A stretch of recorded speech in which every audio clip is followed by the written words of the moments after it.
අයිබෝවන්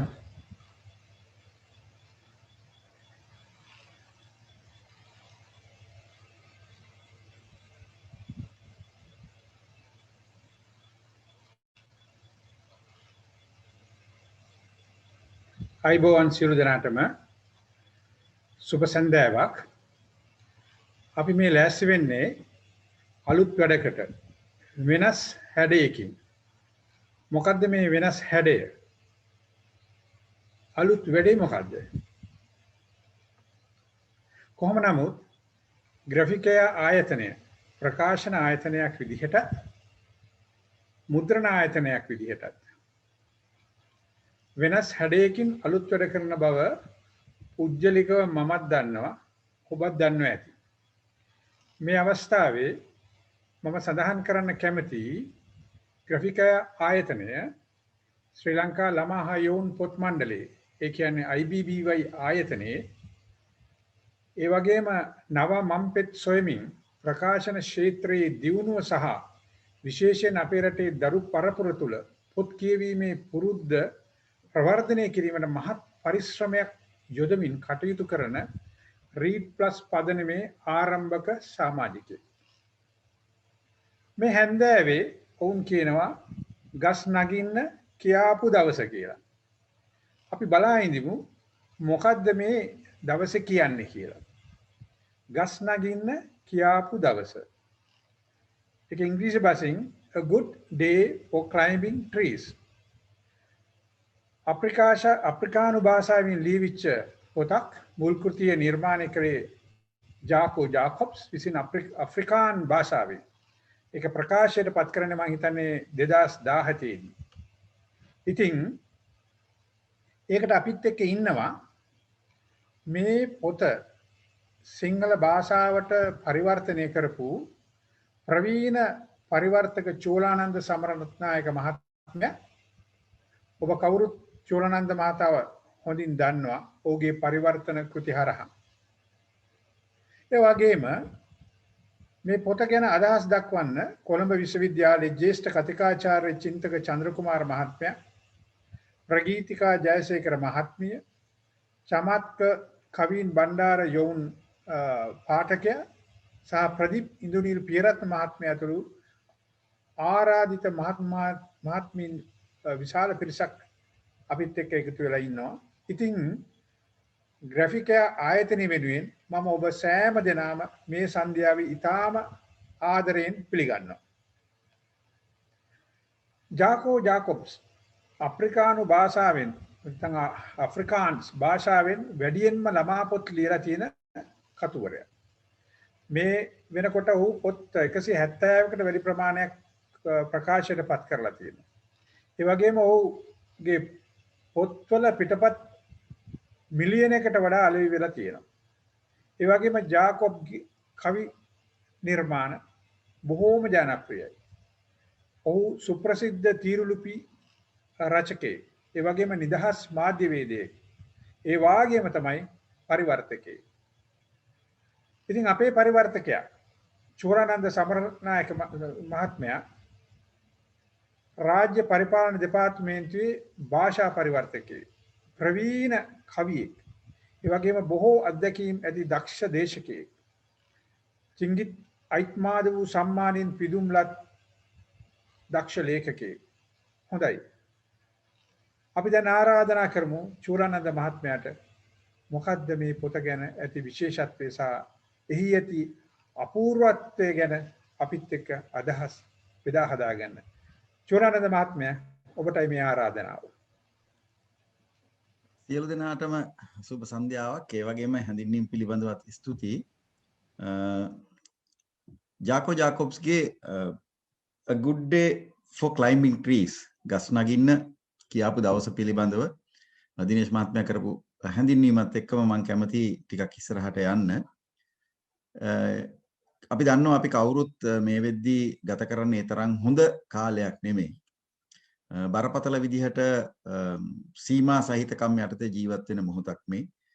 මේ වෙන විට ආපහු නැවත කොවිඩ් වසංගතයේ තත්වය ටික දරුණු වෙගෙන යන ලකුණු තමයි අපිට දකින්නට හම්බෙන්නේ. දැන් අද හවස මගෙත් එක්ක කතා කරු වෛද්‍යවරු දෙන්නෙක් කිව්වේ ඔවුන් සේවය කරන රෝහල් වල රෝගීන් පිරීලා කියලා. ඉතින් මේක නිසා අපිට එකතු වෙලා පොතක් පිළිබඳව කතා කරන්න වඩාම සුහද විදියට අපි හමු වෙලා කතා කරන් තියෙන ඉඩකඩ ඉතාමත්ම අඩුයි. ඒ නිසා අපිට තාක්ෂණයේ පිහිට පතන්න සිද්ධ වෙලා තියෙනවා. නමුත් කරන්න දෙයක් නැහැ. මේකෙන් හරි අපි උත්සාහ කරමු ටිකක් ඉස්සරහට යන්න. දිනේෂ් මගේ වැඩ කටයුත්ත පහසු කරා ජාකෝ ගැන හැඳින්වීමක් කරලා. අතරම ජාකෝගේ භාෂාවගේ ලේඛන භාෂාව වෙන්නේ අප්‍රිකාන්ස් භාෂාව. ඒ නිසාම ඔහු ජනප්‍රිය වෙන්නේ ඒ බස භාවිතා කරන කණ්ඩායම් අතරේ. නමුත් ඔහුගේ කෘතීන් කිහිපයක් ඉංග්‍රීසි භාෂාවට පරිවර්තන වෙලා තිනවා. මේදී පොත් 170කට දිනේෂ් කිව්වා වගේ 170කට අධික ප්‍රමාණයක් ඔහු අතින් රචනා වෙලා තියෙනවා. මේ රචනාවල විශේෂත්වය වෙන්නේ ඔහු විශේෂයෙන්ම කුඩා දරුවන්, ගැටවරයන්, යෞවනයන් ඉලක්ක කරගෙන තමයි රචනා කරන්නේ. චිත්‍ර සටහන් වලින් අලංකෘත කෘතීන්.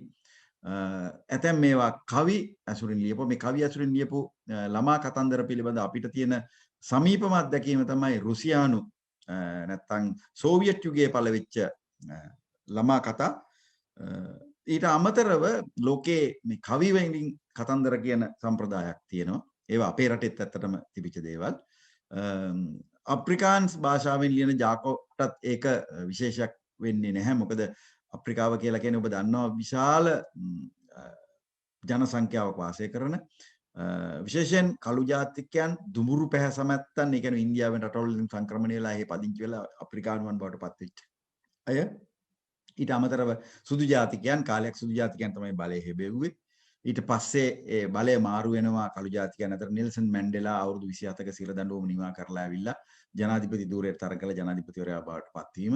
අප්‍රිකාව කියලා කියන්නේ මේ දකුණු අප්‍රිකාව කියලා කියන්නේ විශේෂයෙන් ඉතාමත්ම බරපතල විදියට ගැටුම් වලට මුහුණ දෙන ආර්ථික අර්බුද වලට මුහුණ දෙන වාර්ගික ගැටුම් භාෂා ගණනාවක් භාවිතා වෙන අතිශය සංකීර්ණ පසුබිමක තියෙන රටක්. මේ රටේ තමයි ජාකෝ ජාකොබ්ස් තමන්ගේ දරුවන් වෙනුවෙන් මේ කෘති රචනා කරන්නේ. දැන් මේ කෘතිය මා තෝරා ගන්න හේතු වෙච්ච කාරණේ මම කිව්වොත් දැන් අපේ ළමා සාහිත්‍ය ආරම්භ කරන්නේ දැන් කුඩාම කාලේ මම ආරම්භ කරන්නේ ඇන්ටි කරුණාතිලක මහත්මයාගේ අර පින්තූර සහිත කතා පොත් වල කපුටා කලුණු හැටි අවිච්ඡයාගේ නඩුව අද ඒ පොත් තවද කියවන්නවත් නැහැ. මට මතකයි දඟයාගේ දස්කම් කියලා කෘතියක් තිබුණා. ඉන් පස්සේ හත් පන ඊට පස්සේ අපි මාටින් වික්‍රමසිංහගේ අපේ ගම කියවන්න පෙළඹෙනවා. මඩොල් දුව කියවන්නට පෙළඹෙනවා. ඉන් පස්සේ අඹය හලුවෝ වගේ කතා ඊට පස්සේ කුලසේන පොන්සේකාගේ කෘති. මෙහෙම තමයි යෝන් කතා වලට එන්නේ මෑත කාලිනව ප්‍රියාන් විජය බණ්ඩාර වගේ අය මේ යෝන් සාහිත්‍ය පෝෂණය කරනවා. දැන් මට තිබිච්ච ප්‍රශ්නයක් තමයි අතටම මඩොල් දුව කියවද්දි මඩොල් දුව අපේ කතාවක්ද කියන එක. දැන් අඹය හලුව අපිට සමීපයි. ඒ අපේ අත්දැකීම්. නමුත් මට මඩොල් දුව දැනුනේ අපි අර බටහිර කතා කියවන විට දැනෙන හැඟීම තමයි මට දැනෙන්නේ. ලංකාවේ යෞවන සාහිත්‍ය ඇතැම් කෘතීන් ඒ බටහිර සාහිත්‍ය කෘතිවල තියෙන අර වීර ක්‍රියා නැත්නම් ත්‍රාසජනක ක්‍රියා මුල් කරගත්තු දරුවන්ගේ වීරකම් මත පදනම් වෙච්ච කතා ඒ ආభాෂය ලැබමින් ලියවිච්ච යෞවන කතා සාහිත්‍යයක් අපිට තියෙනවා. දැන් මඩොල් දුව මට කියවද්දිත් මට දැනුණ දේ ඒක තමයි. නමුත් අඹය හලුව ඊට වඩා සමීපව මට දැනුණා.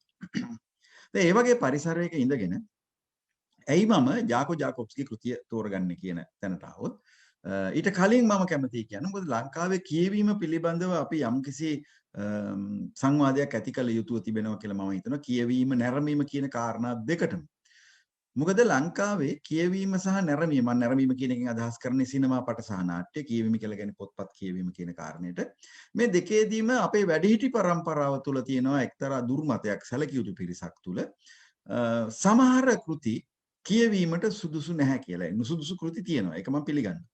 නමුත් සෑම වයස් කාණ්ඩයකටම අදාළ වෙන කෘතීන් තියෙනවා. දැන් උදාහරණයකට කුඩාම දරුවෙකුට සමහර විට වැඩිහිටි තේමාවකින් ලියවෙන කෘතියක් නුසුදුසුයි.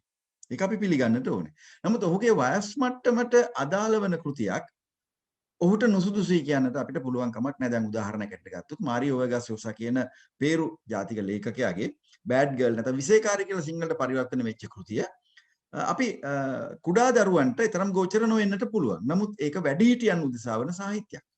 ඒ වැඩිහිටියන්ට කියවීමට පුළුවන්. සිනමා පට ගත්තාමත් වැඩිහිටියන්ට පමණයි වඩා සුදුසු වැඩිහිටියන්ටයි කියලා ළමා චිත්‍රපටි එනවා. දැන් චිත්‍රපටි ගත්තාම සමහරවල්ලාට අපි දන්නවා ළමා චිත්‍රපටි ඇතුලේ ළමයින්ට කියලා හදන චිත්‍රපටි වඩා ගැලපෙන්නේ ළමයින්ට නෙමෙයි වැඩිහිටියන්ට. ළමයින් මුවාවෙන් වැඩිහිටියන්ට දෙන පණිවිඩය වගේ තියෙනවා. ඒක නිසා මම හිතනවා අපි මේක දිහා විවෘතව බලන්නට ඕනේ. මේ කෘතිය ජාකෝගේ විශේෂ වැදගත්කමක් දෙන මේක යෞවන පරම්පරාව අරබෙහා ලියන ලද කෘතිය. හැබැයි මේ කෘතියේ අත්දැකීම් මේ කෘතියේ රචනා විලාසය මේ සියලු දේවල් ගත්තාම ලාංකික අපට සිංහල පාඨකයන්ට යම් තරමක තිගැස්මක් ඇති කරන සමහර ස්ථානවලදී යම් තරමකට නුපුරුදු බවක් දැනෙන්නට පුළුවන් කෘතියක්. හැබැයි මං හිතනවා මේ යෝන් පරිවර්තන කෘති කියවීම අපේ යෝන් පරපුරට ඉතාමත්ම වැදගත්. කුඩා දරුවන්ට ඔවුන්ගේ කෘති කියවනවා වගේම මේ කෘතිය හරහා අපිට දැනෙන වැදගත්කම මම මේ තියෙන කෙටි කාලය අරගෙන පැහැදිලි කරන්න උත්සාහ කරන්නම්. මේ කෘතිය ඇත්තටම වඩා වැදගත් යයි මා සිතූ මූලිකම කාරණේ තමයි මේ කෘතිය තුල කතා කරන පුළුල් වපසරිය ඒ යෞවනයන්ට ගැලපෙන ආකාරයට. මේක සරලම මතු පිටින් යන තේමාව ගත්තාම මේ තේමාව තුල තිබෙන්නේ පවුල තුල අනන්‍යතාවයේ ගිලිහුණු යෞවනයෙක් තවත් යෞවනයක් සමග එක්ව පොදු වස්තුවක් රැක ගැනීම සඳහා කරන අරගලයක්. උද්‍යානයක තියෙන ගහක් කපා දාන්න නියම වුණා මේ ගස රැක ගැනීම සඳහා ඔවුන් අරගලයක් කරනවා. දැන් පහුගිය කාලේ ලංකාවේ ඔබට මතක ඇති සිංහරාජ වනාන්තරය පිළිබඳ විශාල කලබගැනියක් ඇති වුණා. අපේ හදවත වගේ තියෙන වනාන්තර වලට හානියක් වෙනකොට බාල මහලු ළමා ළපටි වයසක මේ කවුරුත් ඒක වෙනුවෙන් කතා කරන්නට පෙළඹෙනවා. දැන් මෙතනත් මතු පිටින් ගත්තාම මේ දරුවෝ දෙදෙනා අතර මේ යෞවනයන් දෙදෙනා අතර තියෙන්නේ ගසක් බේරා ගැනීම සඳහා වන කිසියම් අරගලයක්. මේක තමයි කතාවේ මතු පිට තලය. හැබැයි මේ කෘතියේ වැදගත්කම මම දකින්නේ අන් කිසිවක් නෙමෙයි. මේ කෘතිය පිවිසෙන උපස්තරයන් නැත්නම් වෙනත් කලාපයන්හි වැදගත්කම. දැන් දකුණු අප්‍රිකාව කියලා කියන්නේ මම ඔබට කලිනුත් කිව්වා. වාර්ගික කෝලහල, ගෝත්‍ර අතර ගැටුම්, සුදු සහ කළු ભેදය, දුඹුරු සමැත්තන් සහ කළු අතර තිබිච්ච වෙනස්කම් ඉතින් බරපතල විදියට පීඩා ලැබපු රටක්. ඊට අමතරව ඒඩ්ස් රෝගය ඉතා විශාල වශයෙන් පැතිරෙන ආර්ථික පරිහානිය දරුණුවට අත්විඳින ප්‍රාග්ධන හිඟෙන් පෙළෙන රටක්. දැන් මේ රටේ මේ කතාවට ජාකෝ තෝරා ගන්නා චරිත හරහා ජාකෝබ් සමත් වෙනවා සමස්ත දකුණු අප්‍රිකාව පිළිබඳවම කදිම චිත්‍රයක් අප හමුවේ මවන්න. ඔහු අර සිදුවීමට විතරක් ලඟුවන්නේ නැහැ. ඊටාම සුමට ආකාරයට, ඊටාම නිර්මාණශීලී ආකාරයට, ඊටාම උපක්‍රමශීලී ආකාරයට ඔහු විවිධ තලයන් ස්පර්ශ කරනවා මේ කතාව තුළ. ඒ නිසා සරල මතු පිටින් දුවන ඒකීය රේඛාවක දුවන කතාවක් නෙමෙයි අපිට හමු වෙන්නේ. දැන් උදාහරණයක් හැටියට කිව්වොත් මේකේ මේ යෞවනයාගේ මේ ගස් නගින්න පෙළඹෙන යෞවනියත් සමග ඔහුගේ පවුල පිළිබඳ කරන විග්‍රහය මධ්‍යම පාන්තික පවුලක යථා ස්වභාවය පිළිබඳ මනා පිළිබිඹුවක්. තාත්තා පාපන්දු ක්‍රීඩාවට ඇලුම් කරන්නේ මේක එක තැනක කියන තාත්තා පාපන්දු මැච් එකක් බලන්න ගිහලා ෆුට්බෝල් මැච් එකක් බලන්න ගිහලා ආපහු වෙනකොට සමහරලාට අපි අමතක වෙලා දාලා එනවා. තාත්තා ක්‍රීඩා භාණ්ඩාල විශාලක් වගේ. අම්මා නීතිවේදිනියක්. ඒ නීති ඒ කාර්යයටම කැප වෙලා ඉන්න කෙනෙක්. පවුලේ ඉන්න පුත්තු තුන් දෙනා තුන් ආකාරයි. පළවෙනියා තමයි පවුලේ තරුව. ඔහු ක්‍රීඩකෙක්, කඩවසම් පුද්ගලයෙක්. ඔහුට ප්‍රමුඛ ස්ථානය හම්බ වෙනවා. බාලයා උපක්‍රමශීලී, විචක්ෂණශීලී කපටි බාලයෙක්. ඔහුට කියන්නේ ඔහු ව්‍යවසායකයෙක් කියලා. තාත්තා කියන්නේ කොච්චර ව්‍යවසායකයෙක්ද කියනවා මේ කොච්චර දුර ගියොත් එimhe මේ කොල්ලා එක්ක හිරේ යනවා නැත්තම් ලොකු බිස්නස් කාරයෙක් වෙනවා කියලා තාත්තා කියනවා.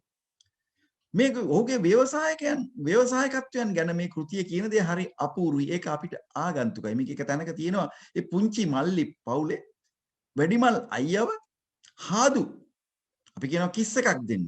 මේ කිස් කරන්න පුරුදු කරන්න යෞවනයන්ට අලෙවි කරනවා. දැන් මේක අපිට හරි ආගන්තුක. මේක දැකපු ගමන් මම දන්නවා අපේ වැඩිහිටි පරම්පරාවේ නළල රැලි ගැනෙනවා, දෙබැම රැලි ගැනෙනවා. නමුත් මම හිතනවා මේ එකිනෙකට වෙනස් පරිසරයන්හි සංස්කෘතිය, ඔවුන්ගේ ඇවතුම් පැවතුම්, ඔවුන්ගේ ආකල්ප වගේ දේවල් වටහා ගන්න මේක හොඳ කවුලුවක්. දැන් මම ඔකට සරල උදාහරණයක් කිව්වොත් දැන් රුසියානු භාෂාව හදාරපු අපේ මිත්‍රයෝ කියනවා රුසියාවේ ප්‍රේමවන්තයින් දෙදෙනෙක් එකතු වුණාම දැන් අපි කියන ඔයා වෙනුවට ඔවුන්ගේ භාෂාවේ උච්චාරණය උඹ කියලා තමයි කතා කරන්නේ කියලා. දැන් අපි ප්‍රේමවන්තයට උඹ කිව්වොත් නැත්නම් ප්‍රේමවන්තයට උඹ කිව්වොත් එහෙම ලොකු ප්‍රශ්නයක් මතුවෙනවා. ඒක අපිට අදාළ වෙනවා. නමුත් ඒක අපිට බාධාවක් වෙන්නේ නැහැ වෙන කෙනෙකුගේ භාෂාවර නැත්නම් ඔවුන්ගේ සංස්කෘතික පරිසරය වටහා ගන්න.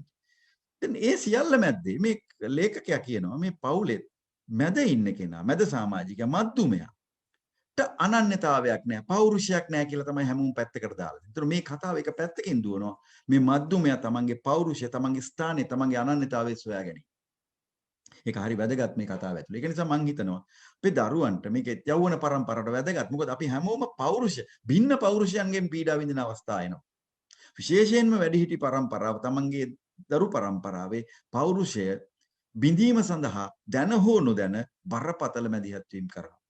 බරපතල මැදිහත් වීම කරනවා. උදාහරණයකට කිව්වොත් එහෙම මට හම්බ වෙලා තියෙන සමහර අම්මලා තාත්තලා අපසු උසස් පෙළ කරන යෞවනියන්ව අතින් අල්ලගෙන ටියුෂන් පන්තියට එක්කගෙන යනවා. ඇහුවොත් කොහෙද යන්නේ කියලා කියනවා බබාව ක්ලාස් එක්කගෙන යනවා කියලා. ඒතකොට අපසු උසස් පෙළ මට්ටමේ විශ්වවිද්‍යාල මට්ටමේ බබාලා ඉන්නවා නම් මේක බබාලන්තයක් නම් ඒක බරපතල ප්‍රශ්නයක්. දැන් එහෙම නෙමෙයි එතන තියෙන කතන්දරය. ඒක පැත්තක්. දෙවෙනි කාරණේ ඊටාම හෘදයාංගම විදිහට ජාකෝ මතු කරනවා අර ගස් නගින යෞවනියගේ ඒ ගස් නැගීම සඳහා වන ඇගේ ගස රැක ගැනීම සඳහා ඇය පෙළඹෙන්නේ කියන කාරණේ පිටිපස්සේ තියෙන සංවේදී පෞල් අන්දරයක්. මේකත් අපිට වැදගත්. ඒ සියල්ලම මැදින් මේ සිද්ධියට සම්බන්ධ වෙන ක්‍රීඩා පිටිය බාරව ඉන්න පුද්ගලයා ඊළඟට තව කාන්තාවක් එතනට එනවා බල්ලන්ගේ ආරක්ෂාව වෙනුවෙන් කැප වෙන. මේ සෑම චරිතයක් කරාම ජාකෝ උත්සාහ දරනවා දකුණු අප්‍රිකාව චිත්‍රණය කරන්න. ඒකයි මට කියන්නට ඕන වුණේ. මොකද ඔහු ඒක උත්සාහ දරනවා. එක් පැත්තකින් දකුණු අප්‍රිකාවේ තියෙන බරපතල ප්‍රශ්නයක් මත්ද්‍රව්‍ය ප්‍රශ්නය. ඔහු ඒකට ආමන්ත්‍රණය කරනවා මේ කරා. වර්ණ භේදවාදයේ තිබිච්ච ගැටලු පිළිබඳව ඔහු කතා කරනවා. මාපිය දූදරු සම්බන්ධතා දුරස් වීම පිළිබඳ කතා කරනවා. යෞවනයන්ගේ පෞරුෂය පිළිබඳ ගැටලු ඔහු සාකච්ඡා කරනවා.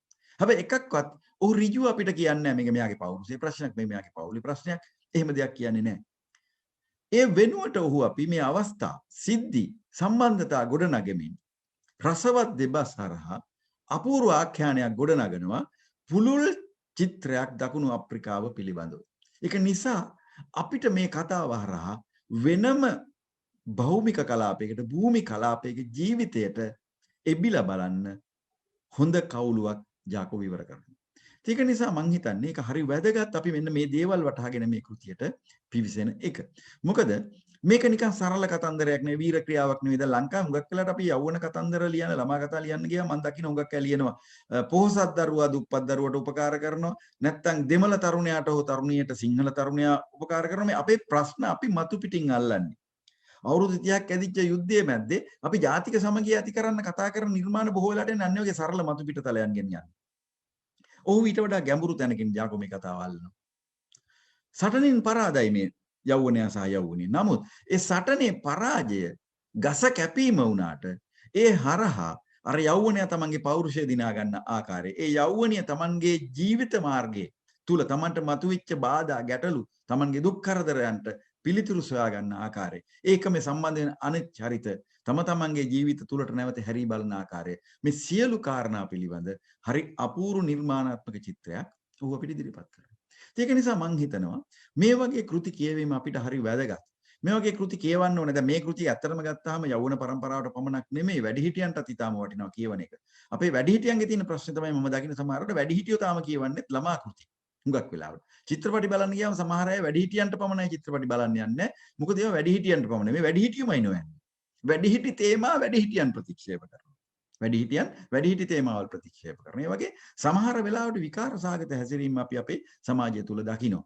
හැබැයි මෙතන එළියට බැස්සාම ඊට වඩා වෙනස් ලෝකයේ දැන් ලතින් ඇමරිකානු සාහිත්‍ය ගත්තම ලතින් ඇමරිකානු සාහිත්‍ය තුල ලතින් ඇමරිකානු ඛේදවාචක වගේ ලතින් ඇමරිකානු සමාජ ආර්ථික දේශපාලනික භූ සංස්කෘතික විවිධ ප්‍රතිමානයන් ස්පර්ශ කරමින් ඉතාම විවෘතව සාකච්ඡා කරන කෘති අපිට හම්බ වෙනවා.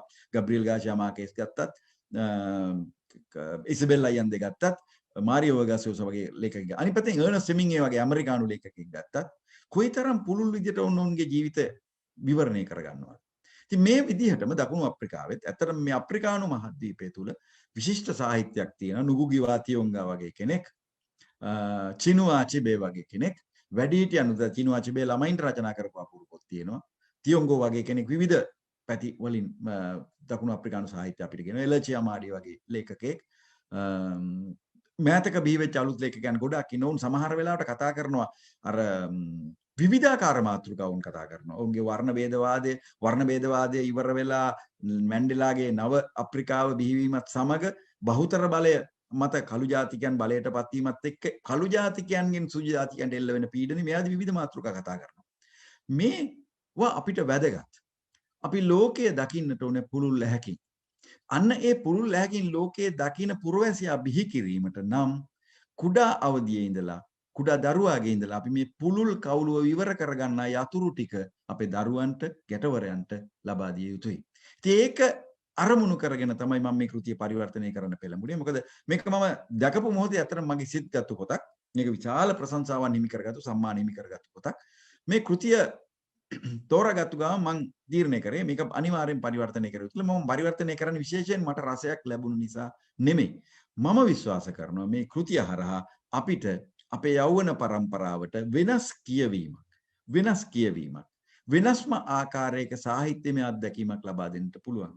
දැන් ලියන කියන සාහිත්‍යයට ඇලුම් කරන යෞවනයන් අපාතර ඉන්නවා නම් ඔවුන්ට මේ කෘතිය හරහා වෙනම මාවතක් විවර වෙනවා. තමන්ගේ ලේඛන කලාව වර්ධනය කර ගැනීමේදී කොහොමද ඒක කරන්නට ඕන කියන්නේ. අන්න ඒ වගේ අපිට මේ කෘතිය කියවීමෙන් ලැබෙන රසයක් විතරක් නෙමෙයි රසයක් ලැබීමට පමණක්ම කෘතියක් කියවිය යුතුයි කියලා මම විශ්වාස කරන්නේ නැහැ. ඒක අපිට ටොපි එකකින් ගන්නත් පුළුවන්. අයිස්ක්‍රීම් එකකින් ඒක ගන්න පුළුවන්. ඊට වඩා පුළුල් දෙයක් සාහිත්‍යමය රසය කියලා කියන්නේ. සාහිත්‍යමය රසය කියලා කියන්නේ කෘතියක් රස විඳට පස්සේ පාඨකයා තුල කිසියම් අභ්‍යන්තරික වෙනසක් කිසියම් කම්පනයක් ඇතිවිය යුතුයි. ඔහු වෙනස් පුද්ගලයෙක් බවට පරිවර්තනය වීම සඳහා කිසියම් පෙළඹවීමක් ඔහු තුළ ඇතිවන්නට ඕනේ කෘතියක් කියවට පස්සේ. ඒ ආකාරයෙන් තමයි අපි ළමා සාහිත්‍ය කෘති කියවන්නේ. ඉතින් මෙන්න මේ මූලික කාරණා ටික සිත තබාගෙන තමයි මම මේ කෘතිය පරිවර්තනය කරේ. ඉතින් මට බොහොම සන්තෝෂයි අතරම අද මේ වගේ කාර්යග්‍රාෆිකයා ආයතන 3+ කණ්ඩායමත් එකතු වෙලා මේ ක්‍රියාත්මක කිරීම පිළිබඳව. මොකද මේ වගේ දේවල් අපි වඩා සංවිධානය කරන්නට ඕන මේ තියෙන තත්ත්වයන් යටතේ. දැන් Zoom තාක්ෂණය ඔස්සේ අපි යම් විදිහට මේ අභියෝගයන් ජය ගනිමින් ඉන්නවා. මේ මෑතක ලිපියක් ලියපු අරුන්දති රෝයි අර විශිෂ්ට ලේඛිකාව ඉන්දියාවේ ඉන්න සිවිල් ක්‍රියාකාරිණී ඇය ලේඛිකාවක් ඒ වගේම ඉන්දියාවේ තියෙන මහා අසාධාරණකම් වලට විරුද්ධව දැවැන්ත අරගලයක් කරන යෝධ කාන්තාවක්. ඇය ලියනවා එක ලිපියක් මේ මෑතක. ඒ ලිපියෙන් ඇය කියන්නේ කොවිඩ් යනු නව ප්‍රවේශයක් නව දොරටුවක්. ඇය කියනවා කොහොමද කොවිඩ් හරහා ලෝකේ ප්‍රාග්ධන සංචලනය වෙනස් වුනේ, ලෝකයේ මිනිස්සු වෙනස් වෙන්න ගත්තේ, ලෝකයේ දේශපාලන සිතියම හැකිලෙන්නට සහ වෙනස් වෙන්න පටන් ගත්තේ කොහොමද? ඇය කියනවා අවසානයේ මේ සියල්ල මැද්දේ අපිට තවමත් හොඳ ප්‍රවේශයක් සඳහා ඉඩකඩ කොවිඩ් වෙදින් ලබා දෙයි. කොවිඩ් අපිට ආරාධනය කරන අලුත් ප්‍රවේශයක් ගන්න. අන්න ඒ අලුත් ප්‍රවේශය අපි ගන්න ඕනේ කියලා. ඒක නිසා මමත් විශ්වාස කරනවා අපිත් අන්න එතනට යා යුතුයි කියලා. මම ඔබට ආරාධනා කරන්නේ ඔබ මේ කෘතිය කියවනවා වගේම මේ කෘතිය තවත් කෙනෙකුට හඳුන්වා දෙන්න. තවත් කෙනෙක් සමග සාකච්ඡා කරන්න. මේ පිළිබඳව ඔබේ වැඩිහිටියන් සමග දැන් මෙතන යෞවනයන් සම්බන්ධ වෙලා ඉන්න ඔබේ වැඩිහිටියන් සමග කතා කරන්න. සාමූහිකව කියන්නේ පොත්පත කියවීම කියන්නේ සාමූහික ක්‍රියාවක් බවට පරිවර්තනය කළ යුතුයි කියන තැනයි මම අද ඉන්නේ. මොකද අපි තනිව කියවීමට වඩා අදහස් බෙදා ගැනීම ඉතාම වැදගත්. ඉතින් මෙන්න මේ මූලික කාරණා ටික තමයි මට දීපු විනාඩි 20 ඇතුළත කතා කරන්නට මම අපේක්ෂා කරේ. මම නැවත වතාවක් ඔබට ස්තුති කරනවා මේට සම්බන්ධ වීම පිළිබඳව. විශේෂයෙන් ග්‍රැෆික් ආයතනයේට මේ මුද්‍රණයට බාර ගැනීම සහ මේ වගේ කාලයක මුද්‍රණය කිරීම පිළිබඳව මම දන්නවා කඩදාසි වැනි දේවල් මුද්‍රණ කර්මාන්තය ඉතාමත්ම බරපතල අපහසුතා බාධක මැද්දේ යන්නේ. නමුත් මොන විදිහෙන් හරි කියවන පරම්පරාවක්, හිතන පරම්පරාවක් හදා ගැනීම හැර අපිට අනාගතයක් නැහැ කියන තැනයි මම ඉන්නේ. ඒක නිසා ඒකට දරන උත්සාහයකට මේක වැදගත්. මම ඔබට ආරාධනා කරනවා අපි සංවාදයේ දිගටම ඉමු. මේ ටික තමයි මූලික වශයෙන් මට ඔබත් සමග බෙදා හදා ගන්න තියෙන්නේ. ඔබට ස්තුතියි.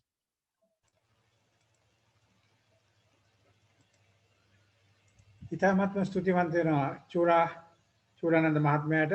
බොහොම පැහැදිලිව, සරලව, බොහොම ඉක්මනින් ඉතාමත්ම හේතු ගැන්වෙන ආකාරයට මේ අදහස් දැක්වීම පිළිබඳව මේ පුංචි කාලය ඇතුළත මේ පොත පිළිබඳව ඒ වගේ මේ පොත පරිවර්තනයට තෝරා ගැනීම සහ පරිවර්තනය කිරීම සහ අවස්ථාවල සලසා දීම පිළිබඳව මේ ජනගත කිරීමට සහ අපේ රටේ ඇත්තටම කියවිය යුතු කියවන්න ඕනේ කියවන්න පොළඹවන ආකාරයෙන් මේක පරිවර්තනය කිරීම සම්බන්ධව මම කැමති මේ වෙලාවේ මේ පරිවර්තකයා චූලනන්ද මහත්මයා මේකේ මේ පරිවර්තක සටහන කියන එකේ එයා සඳහන් කරන මේ විදියට ළමුන් සහ යෞවනයන් සඳහා උදෙසා කෘති සම්පාදනයේ අපේ රටේ සෑම විටම පහේ ප්‍රමුඛත්වයේ දෙනු ලබන්නේ උපදේශාත්මක කෘති රචනයට. එහි වරදක් නැතද ළමා සහ යෞවන සාහිත්‍ය යන හොඳ ළමුන් බිහි කිරීම සඳහා උපදේශ සැපයීම මෙන්ම ඒ ඉක්මවා යන අතිශය පුල් පරාසයක්ද ආවරණය කරන්නකි. ඔහු මේ ගැන ආවරණය කරා. විශේෂයෙන්ම ළමයා සහ යෞවනයාගේ පෞරුෂය වර්ධනය මෙන්ම ඔහුගේ සිතුවිලි ලෝකයේ පුළුල් කිරීමද විශේෂයෙන්ම වැදගත් වෙන්නේ ඒකයි. අනේකා ඉවසීම පුහුණු කිරීමද අද අත්‍යවශ්‍යව තිබේ. තරංගකාරීත්වයත් වෛරයත් ආත්මාර්ථකාමීත්වයත් ඉස්මත්තට පැමිණ ඇති වර්තමානයේ අපේ මතු පරපුර සාමූහික ජීවිතයේ අගය දන්නා පිරිස බවට පත් කිරීම සඳහා පොදු පැවැත්ම උදෙසා මේකේ අඩංගු කාරණා ඉතාමත්ම වටිනවා. කොහොම නමුත් චූලනන්ද මහත්මයාට ස්තුති කරන අතරේ මට මෙහෙම එකක් මතක් කරන මේ වෙලාවේ මඩේ පිපෙන ලස්සනම ලෝකෙට සුවඳ ප්‍රියත්වය සහ පූජනීයත්වයට ලබා දෙනවා වගේ මෙන්න මේ ලේඛකයා ජාකෝ ඉපදුනේ ලෝකේ වඩාත්ම ශුෂ්කම ප්‍රදේශවලින් එකක් වෙන දකුණු අප්‍රිකානු ගම්මානයක කරු කියන ගම්මානයේ හැදිච්ච මේ ජාකෝ පුංචි කාලේ ඉඳලම පොත්වලට ඇලුම් කළ කෙනෙක්. ඔහුගේ ලේඛන ජීවිතය පාසලේදී තමයි ආරම්භ වෙන්නේ. ඔහු විවිධ තරඟ සඳහා සහභාගී වෙනවා. ඔහුගේ පළමු ළමා කතා සංග්‍රහවල තමයි පළවෙන්නේ. ඒවා ඊටාම ජනප්‍රිය වෙනවා. ඔහුගේ පළමු පොත වන රෙඩ් පාක් ඔහු ලියලා තියෙන්නේ ප්‍රකාශයටපත් වෙන්නේ පාසලේ ඉන්න කාලෙදිමයි. ඉතින් අද අපිත් එක්ක ඉන්නවා චමත්ක කවීන් බණ්ඩාර. ඔහු මහනුවර සිල්වෙස්ටර් විද්‍යාලයේ ශිෂ්‍යයෙක්. ඔහු තීරු ලිපි රචකයෙක්. විශේෂයෙන්ම පොත් ගැන මතක් කරොත් පතොක් මල් වීදි ගිරිසි බීම් ඒක පද්‍ය රචනයක්. ඒ වගේම ඒ පොත් ප්‍රකාශයටපත් කරලා තියෙනවා. කූඹි රාජ්‍ය කියන නාට්‍ය රචනා කරලා තියෙනවා. සහ විවිධ දේශන වලට පාසල් මට්ටමින් සහභාගී වෙන කෙනෙක්. මට මතක විදිහට 2009 දී IBBY අපේ ආයතනයෙන් සංවිධානය කරපු ළමා සහ යොවුන් සාහිත්‍ය සම්මේලනයටත් සහභාගී වුණා කියන එක මට මතකයක් තියෙනවා. හොඳයි. අපි දැන් අහමු කවීන්ගේ අදහස්. කවීන් මේ ඔබේ අවස්ථාව. ප්‍රථමයෙන්ම මා ස්තුතිවන්ත වෙනවා අවස්ථාව ලබා දුන්නාට. එක පැත්තකින් ජාකෝබ් සහ චූලානන්ද සමරනායක මාමා එක්ක නැගපු ගහක උසම අත්තක ඉඳගෙන ඔබව ආමන්ත්‍රණය කරනවා කියලා මට දැනෙනවා. අනිත් පැත්තෙන් ගහට නගින්න ආරාධනා කරපු ප්‍රවීණ ළමා ලේඛිකා තනුජය නායක මනන්දට දෙහිවින්ම ස්තුතියි ග්‍රැෆික් ආයතනයට. ඒ වගේම විශේෂ ස්තුතියක් මම කරන්න ඕනේ චූලානන්ද සමරනායක මාමට. මොකද මේ කාලෙකින් හදවතට දැනෙන හරි හෘදයාංගම ආමන්ත්‍රණයක් තියෙන. යෞවනයේකට ආදරෙන් කියවන්න පුළුවන්. ආසාවෙන් බැලඳ ගන්නට පුළුවන්. පොතක් කියවල යෞවනයෙක් විය හැකි පොතක්. සිංහලට නැගුවා. සිංහලට වර නැගුවාට. සංවාදයට යන්නට කලින් මම විශ්වාස කරනවා මම පොත ගැන යමක් කිව යුතුයි මගේ පෞද්ගලික අදහස. පළවෙනිම මේ මුල් කෘති රචනා කරන ජාකෝබ්ස් පරිවර්තනය කරන චූලානන්ද මාමා මම කියන්න කැමති හරි සංවාදශීලී පොතක්. මම පොත හඳුන්වන්න කැමති සංවාදශීලී කෘතියක් විදිහට. මොකද කිව්වොත් පොත කියවීම ආරම්භ කරන නිමේෂයේ ඉඳලා අවසාන වන තප්පරේ දක්වා පොත කියවා බිම තියෙන තප්පරේ දක්වා පොත තුළ හරි අපූර්ව ආමන්ත්‍රණයක් තියෙනවා අපිට නිරන්තරයෙන්. ඒ ආමන්ත්‍රණය හරි ලස්සනට ගනුදෙනු කරන අපේ හැඟීම් එක්ක. ඒක බොහොම සංවාදශීලී. යෞවනෙක් විදිහට මේ පොත කියවනවා නම් වඩාත් ඒක තුලින් දැනෙනවා. මම විශ්වාස කරනවා ඒ නිසා මේ පොත බොහොම සංවාදශීලී පොතක් කියලා. අනිත් පැත්තෙන් ගත්තට පස්සේ යෞවනයේකට තමන්ගේ කියවීම ආරම්භ කරන්න හොඳ පොතක් කියලා මම විශ්වාස කරනවා. සමහර විට ඔහුගේ පළවෙනි කියවන පොත විදිහට මේ තෝරගත්තා. අනිත් පැත්තෙන් ඔහු කියවන පළවෙනි පරිවර්තනයේ විදිහට මේ තෝරාගත්තා. මම විශ්වාස කරනවා ඔහුට හෝ ඇයට පටන් ගන්න හොඳ තැනක් තමයි.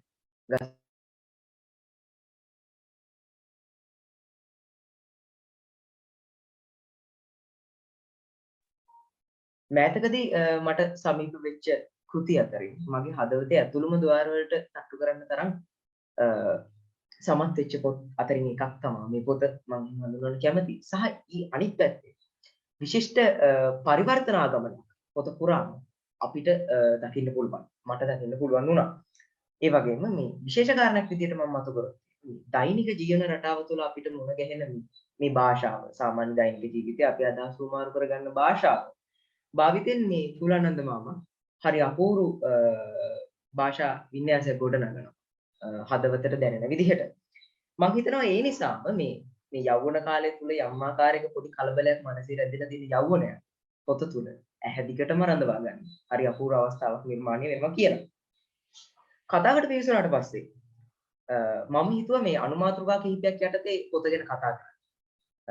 එතකොට මේ පළවෙනිම මම හිතුවේ පොත කියවන්න පටන් ගන්න අවස්ථාවේදී මම හිතුවේ යෞවනය තුළ තියෙන අර ගොඩනැගෙන කුතුහලය මේ යෞවන වයස තුළ මේ සංක්‍රාන්ති වයස් සීමාව ඇතුලේ යෞවනයා මේ තමන්ගේ අදහස් ඇතුලේ ගොඩනගා ගන්න කුතුහලය මේ පොත තුළ තියෙන මේ ආමන්ත්‍රණයත් එක්ක ගොඩනගා ගන්න ගනුදෙනු පිළිබඳ පොත පැත්තෙන් හිතන එක චුට්ටක් නවත්තලා මේ කතාවට මුල පුරන හැටිම අපි කල්පනා කරොත් මේ මානස් කියන යෞවනයා යම් ආකාරයක මම කැමති වුණා හඳුන්වන්න පුංචි පසුගාමීත්වයක් තමන්ගේ හදවත තුළ තියෙනවා. තමා පිළිබඳ පුංචි අව탁සේරුවක් තියෙනවා කියලා මට හිතුණා.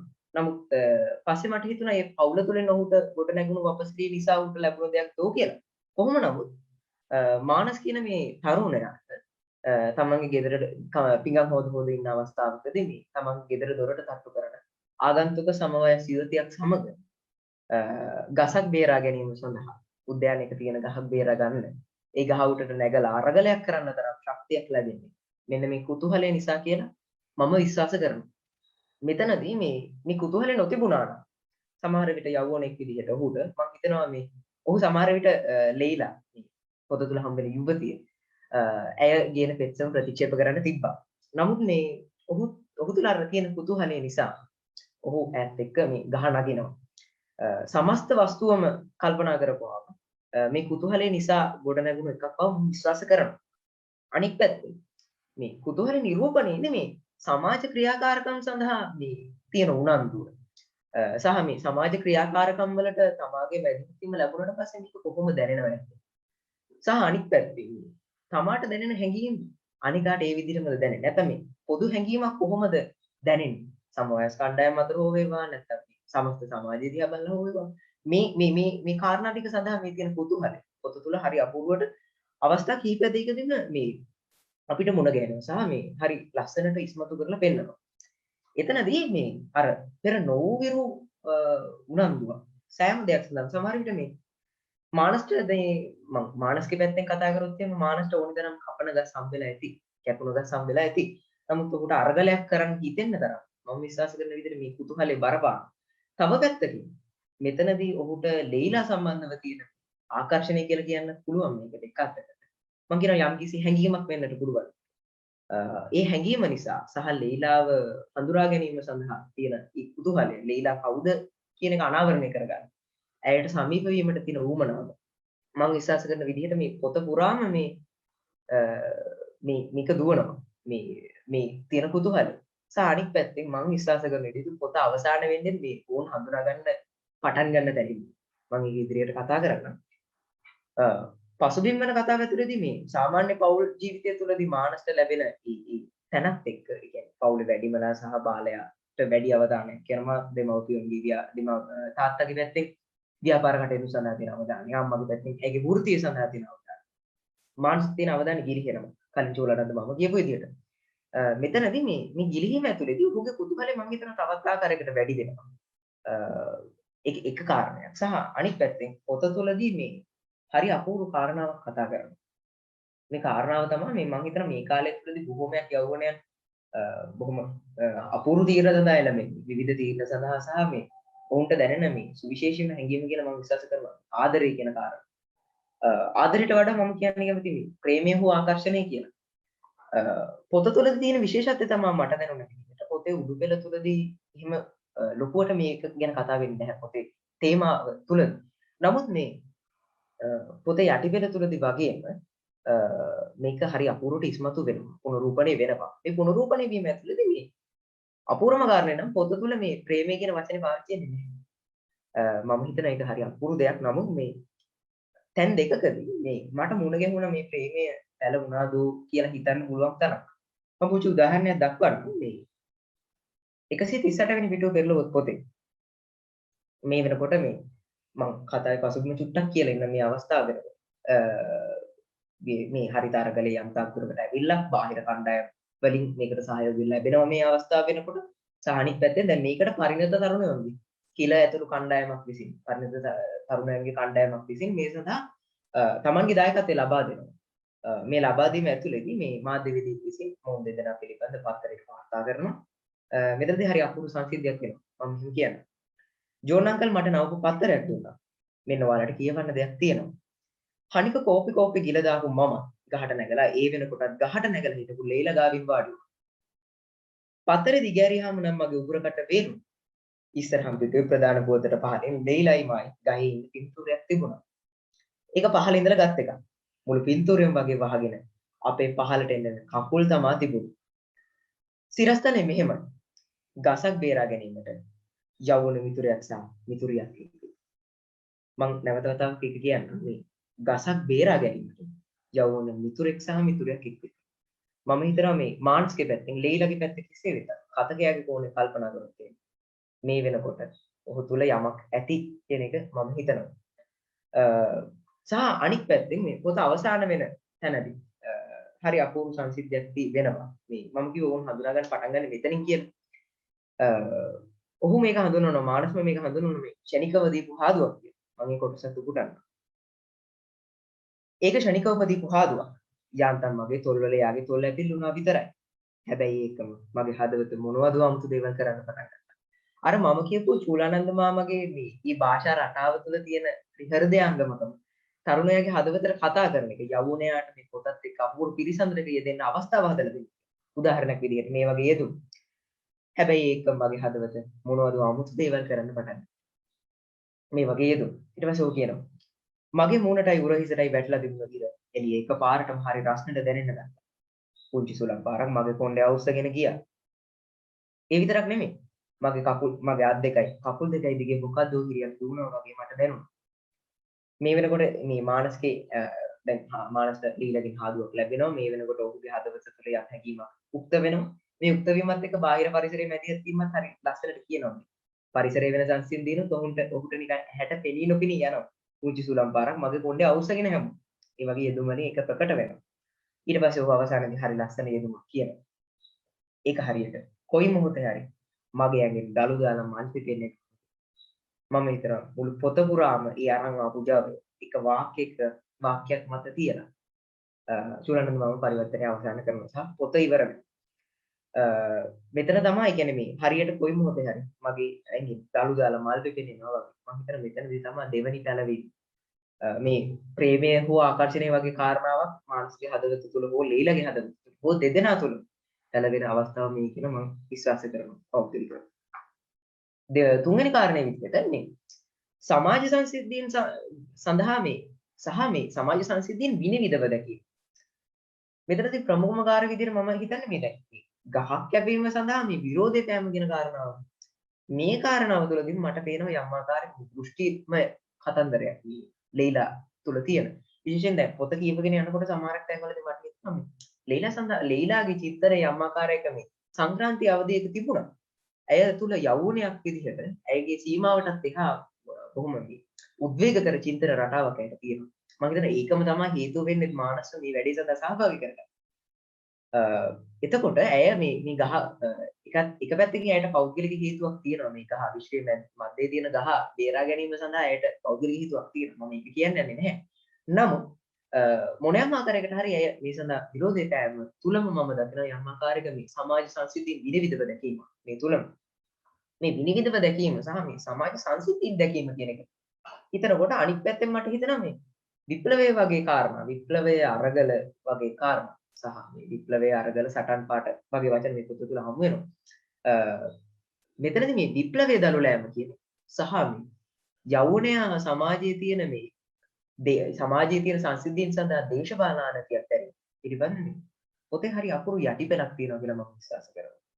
මොකද පොත තුලදී දෙදෙනෙක් එකතු වෙලා මේ ගහකට නැගලා නගර සභාවට විරුද්ධව කරන මේ අරගලය කියලා අපි හැදෙනවා. මේ අරගලයේ මැදකදී මේ කිල ඇතුළු මේ පරිණත තරුණයන්ගේ කණ්ඩායමකින් මේක සඳහා ප්‍රතිපෝෂණයක් ලැබෙනවා. එතකොට මේ අරගලය යම් ආකාරයකින් මේ ව්‍යාපාරයක් බවට පත් වෙනවා.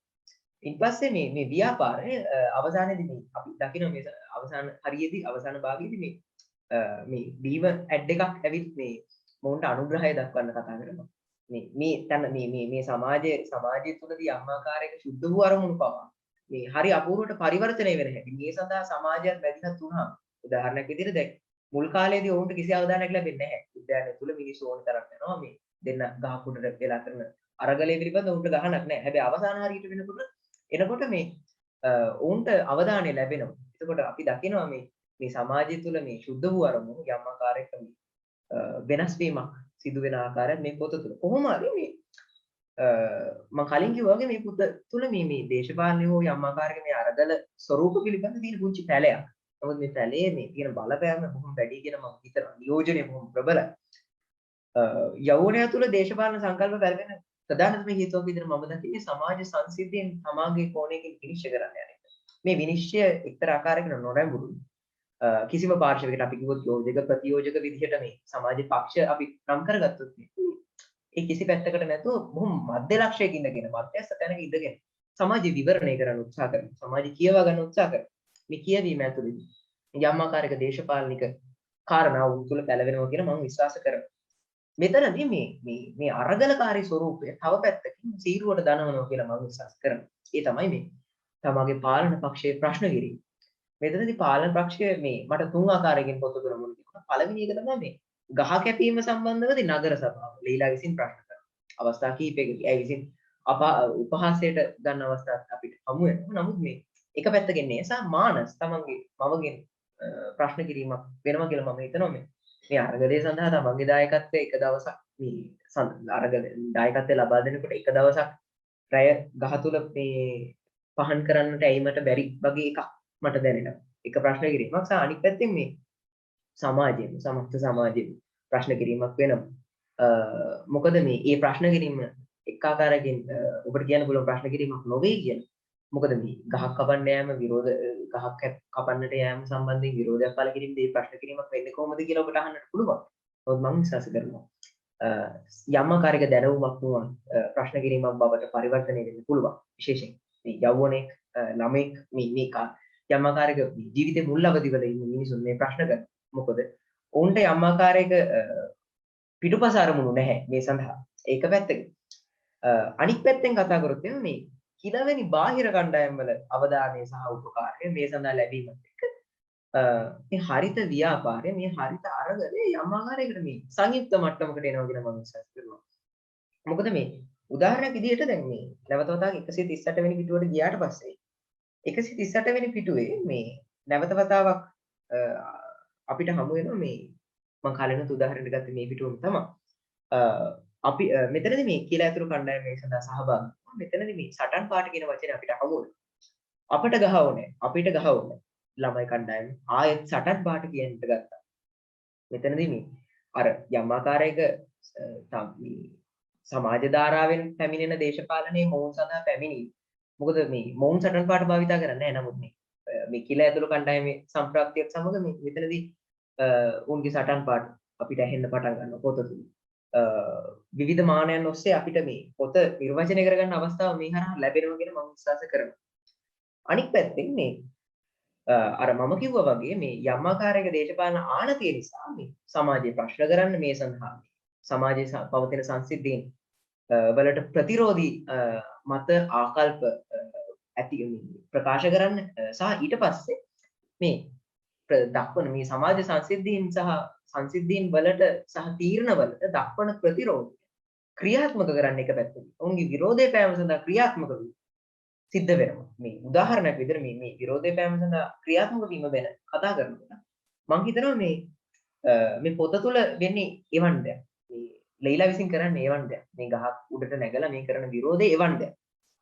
අනික් පැත්තෙන් විශේෂම දේ විදිහට මම දකින්නේ මේ සමාජයට තමන්ගේ තමන්ගේ වැදගත් වීම අවශ්‍යතාවයක් විදිහට උන් සැලකීම. පොත තුළ ඊතරම් ලොකු උදාහරණයක් මුණ නොගැහුණා. මම විශ්වාස කරනවා යටිපෙළේ කොහේ හෝ තැනක අනිවාර්යෙන්ම ඒක තියෙනවා කියලා. ඊළඟ කාරණේ විදිහට මම හිතුවේ මේ තීරණ ගැනීම සම්බන්ධයෙන් යම් ආකාරයක තියෙන දෙගිඩියා මේක අර පොත පටන් ගද්දිම අපිට මුණ ගැහෙන මේ අර මානස් ගෙදර තමන්ගේ දොර වෙල්ලෙක් වදිනකොට මානස්ට ඕනේ අකමැත්ත දක්වන්න මට දොර අරින්න බැහැ මම ටිකක් පොත මෙන්න කියන එක. නමුත් ඔහු මේ ඔහොම විකල්ප කිහිපයක් තියෙනවා මේ චූලානන්ද මාමගේ වචනයක් යොදාගෙනම කිව්වොත් එහෙම මේ අර ඔහු කියනවා මේ ඕනේ නම් මට කියන්න පුළුවන් මේ දොර අරින්න බැහැ කියලා මේ වැඩිමාල් සහෝදරගෙන් හොම්බ දලා ගන්න පුළුවන් කියලා. යම් ආකාරයක දෙගිඩියාවක් සහ වෙනත් තීරණ ටිකක් ඔහුගේ හිතේ තියෙනවා. මුඛ්‍ය අර්ථය වෙන්නේ ඔහුට මේ සඳහා විරෝධය පාන්න අවශ්‍යයි. නමුත් ඔහුට පාන්න බෑ ඔහුගේ අර දැනෙන මේ ඔහුට තියෙන කාරණා ටිකත් එක්ක ඔහු අනාගතය පිළිබඳ යම් ආකාරයක සැකයකින් පහු වෙනවා දෙගිඩියාවකින් පහු වෙනවා. ඉතින් මේක මම හිතනවා පොත පුරාම විවිධ අවස්ථාවලදී මේ උදාහරණ ලැබෙනවා. අනික් පැත්තෙන් ගත්තට පස්සේ මේ සමාජයේ පවුල සමාජයේ තියෙන කුඩාම ඒකකයක් විදිහට පවුල පවා මේ යෞවනයට කරන බලපෑම යෞවනයා තුලින් වෙන බලපෑම් පිළිබඳ මේ යෞවනයට සිදුවන බලපෑම් පිළිබඳ මෙතනදී කතා වෙනවා. මෙතනදී මේ අපිට අවස්ථා කීපයකදී හම්බ වෙනවා මේ පවුල තුලින් මානසික ලැබිලා තියෙන අවධානය තරම සහ මේ එක් අතකින් මානස් මේ අවධානය දිනා ගන්න. ඔහු මේ විප්ලවයේ මේ ක්‍රියාවලිය හරහා අවසානයේදී යම් ආකාරයක අවධානයක් දිනා ගන්නවා. සමස්ත සමාජය තුල නොවුන ලීලා මත හරි අඩුම මේ අවධානය දිනා ගන්නවා.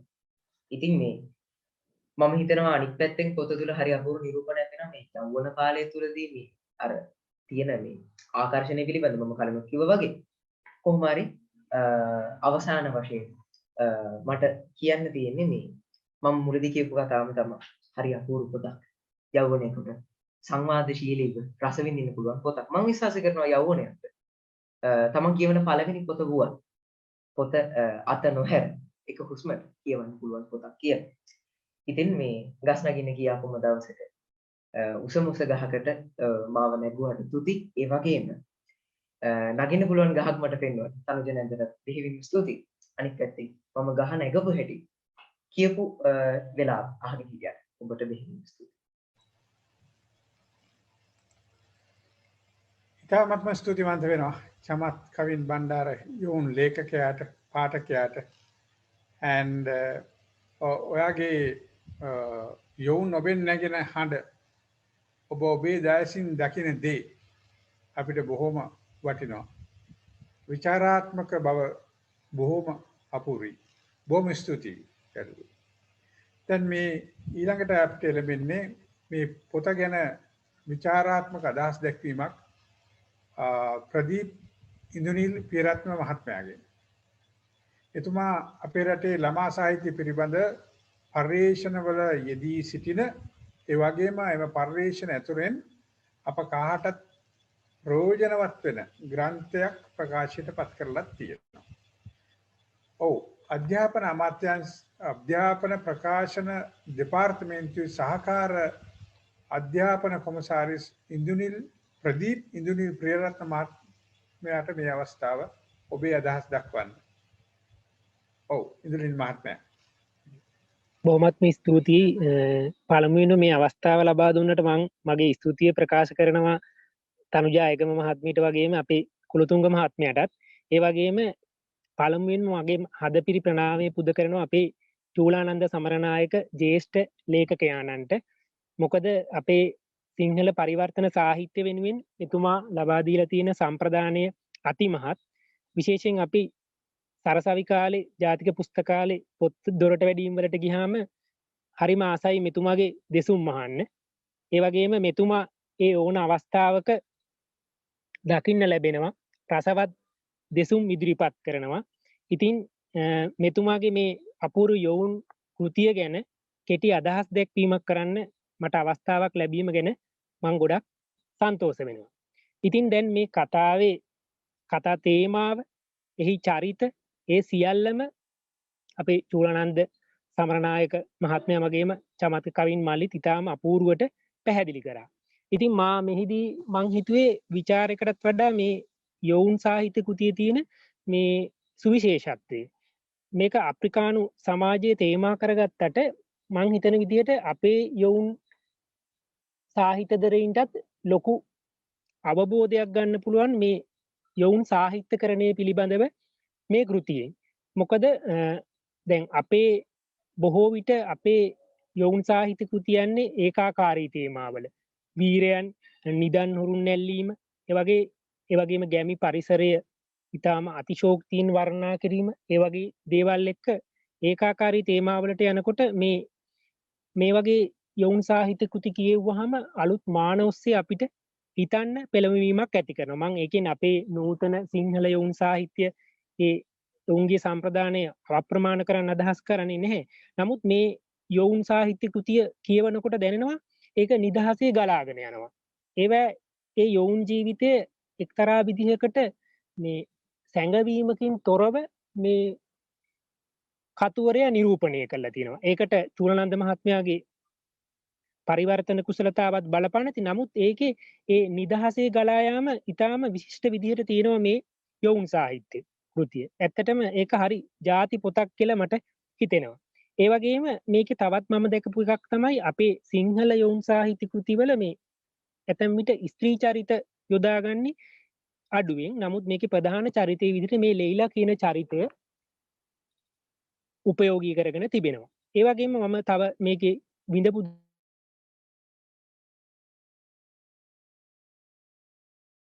දෙයක් තමයි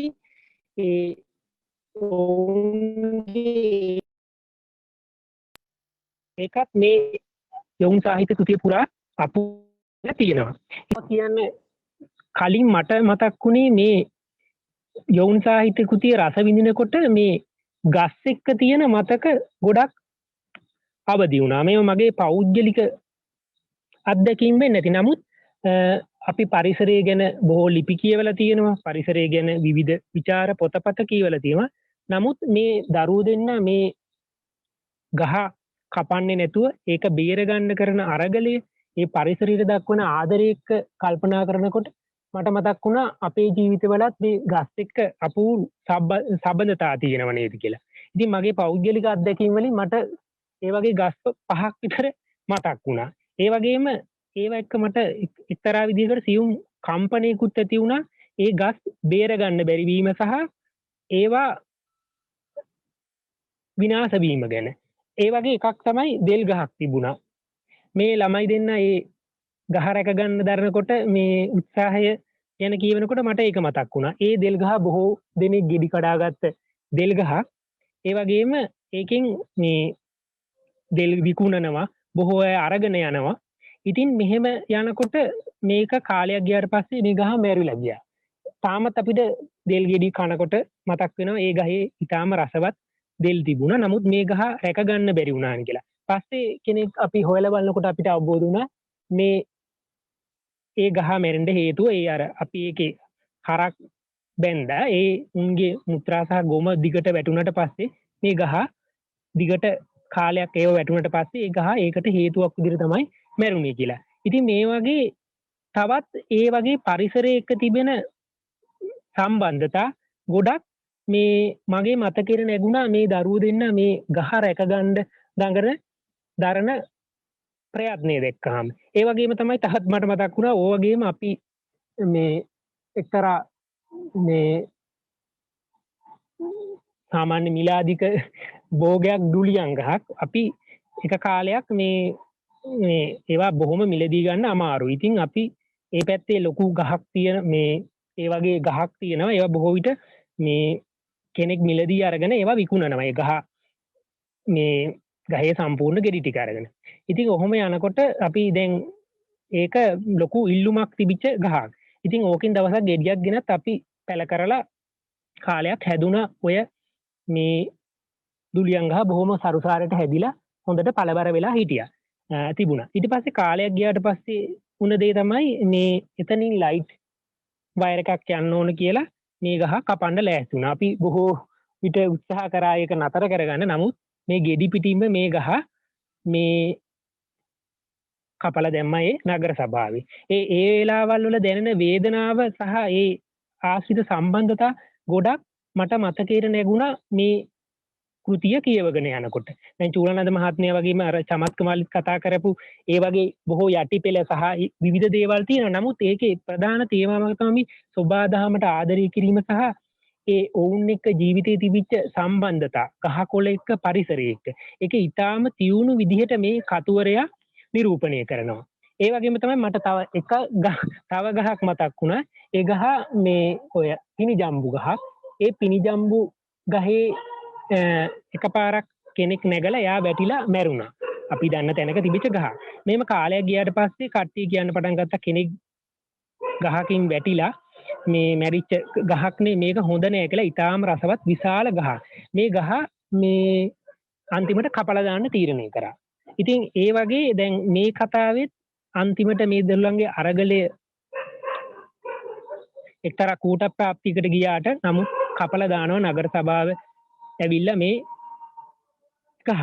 ඉතින් මම හිතන්නේ අපේ චූලනන්ද සමරනායක මහත්මයා කිව්වා වගේ මේ කෘතිය නැවත නැවත කියවනකොට ඒ වගේ අපේ මතක අවදි වෙනවා පරිසරයේ එක්ක තිබෙන විවිධ මතක සහ මේ පරිසරයට ආදරය කරන්න. ඒ කියන්නේ ඒ පරිසරයේ එක්ක අපේ ජීවිතේ තියෙන සම්බන්ධතාවය වඩාත් තිරසරව පවත්වාගෙන යන්න මේ කෘතියෙන් ලොකු උපකාරයක් ලබා දෙනවා කියලා මට හිතෙනවා. ඒ වගේම මිනිස්සුන්ගේ තියෙන මානව දයාව අර මුර මාම කෙනෙක් ඉන්නවා. ඒ වගේම තව කාන්තාව මේ දරුවන්ගේ අරගලයට සහාය දෙනවා. ඒගොල්ලොත් කියනවා මේ පරිසරය මේ රැක ගැනීම ඒගොල්ලෝ අගය කරනවා සහ ඒගොල්ලන්ට විරියක් ලබා දෙනවා. ඉතින් මම හිතන්නේ අර මේ කෘතිය කියවුවාම අපිටත් මේ අපේ යොවුන් සාහිත්‍ය රචකයින්ට වගේම නිර්මාණ රචකයින්ටත් Tamanගේ මේ අත්දැකීම් දිහා ආපහු හැරිලා මේ අපූර්ව නිර්මාණකරණයකට විවිධ මාන විවර කරනවා විවිධ නිර්මාණ කරන්න මේ කෘතිය. ඉතා සරල මතු පිටක් වුණ මෙහි ඉතා ගැඹුරු යටිපෙළකුත් දිවෙනවා. ඒ නිදහස් රීතිය ඒවා කියවනකොට මම හිතන්නේ අපේ නිර්මාණකරුවන්ටත් විශාල ආලෝකයක් ලබා ගන්නට පුළුවන් මේ කෘතිය. ඒ වගේම මට මේක කියවනකොට පරිසරය පිළිබඳ සියටල්ගේ ප්‍රකාශය. ඒ වගේම අපේ තනුජායගම මහත්මිය තියෙන ඔය රන්තැඹිලි කියලා අපූර්ව කෙටි කතාවක්. ඒ ගහක් සම්බන්ධ. අන්න ඒ වගේ තවත් මේ පරිසරයේ සම්බන්ධ තවත් වෙනත් කෘති මට මතක් වුණා. මම හිතන්නේ යොවුන් වී අයටත් මේ කෘතිය කියවනකොට ඒ පරිසරය ගැන තියෙන ආකල්ප වර්ධනය කරගන්නත් ලොකු උපකාරයක් වෙන්න ඇති කියලා මම හිතනවා. ඉතින් මේ යොවුන් කෘතිය ඇත්තටම හරි අපූර්ව ප්‍රබන්ධයක්. මම හිතන්නේ අපේ නූතන යොවුන් සාහිත්‍යදරයින්ටත් මේ කෘතියෙන් විශාල ආලෝකයක් ලබා ගන්න පුළුවන් වගේම Tamanගේ නිර්මාණකරණයට පන්නරයක් ලබා ගන්න පුළුවන් කියලා හිතනවා. ඉතින් මම මේක අවසන් කරන්න හිතුවා. මට තවත් මතක් වුණා මේ ගහක් ගැන ලියපු කවියක්. මේක ලියලා තියෙන්නේ උපකලා අතුකෝරල කිවිඳිය දෙල් ගහක් ගැන කවියක්. මම ඒක පොඩ්ඩක් පද ටිකක් කියලා අවසන් කරන්න.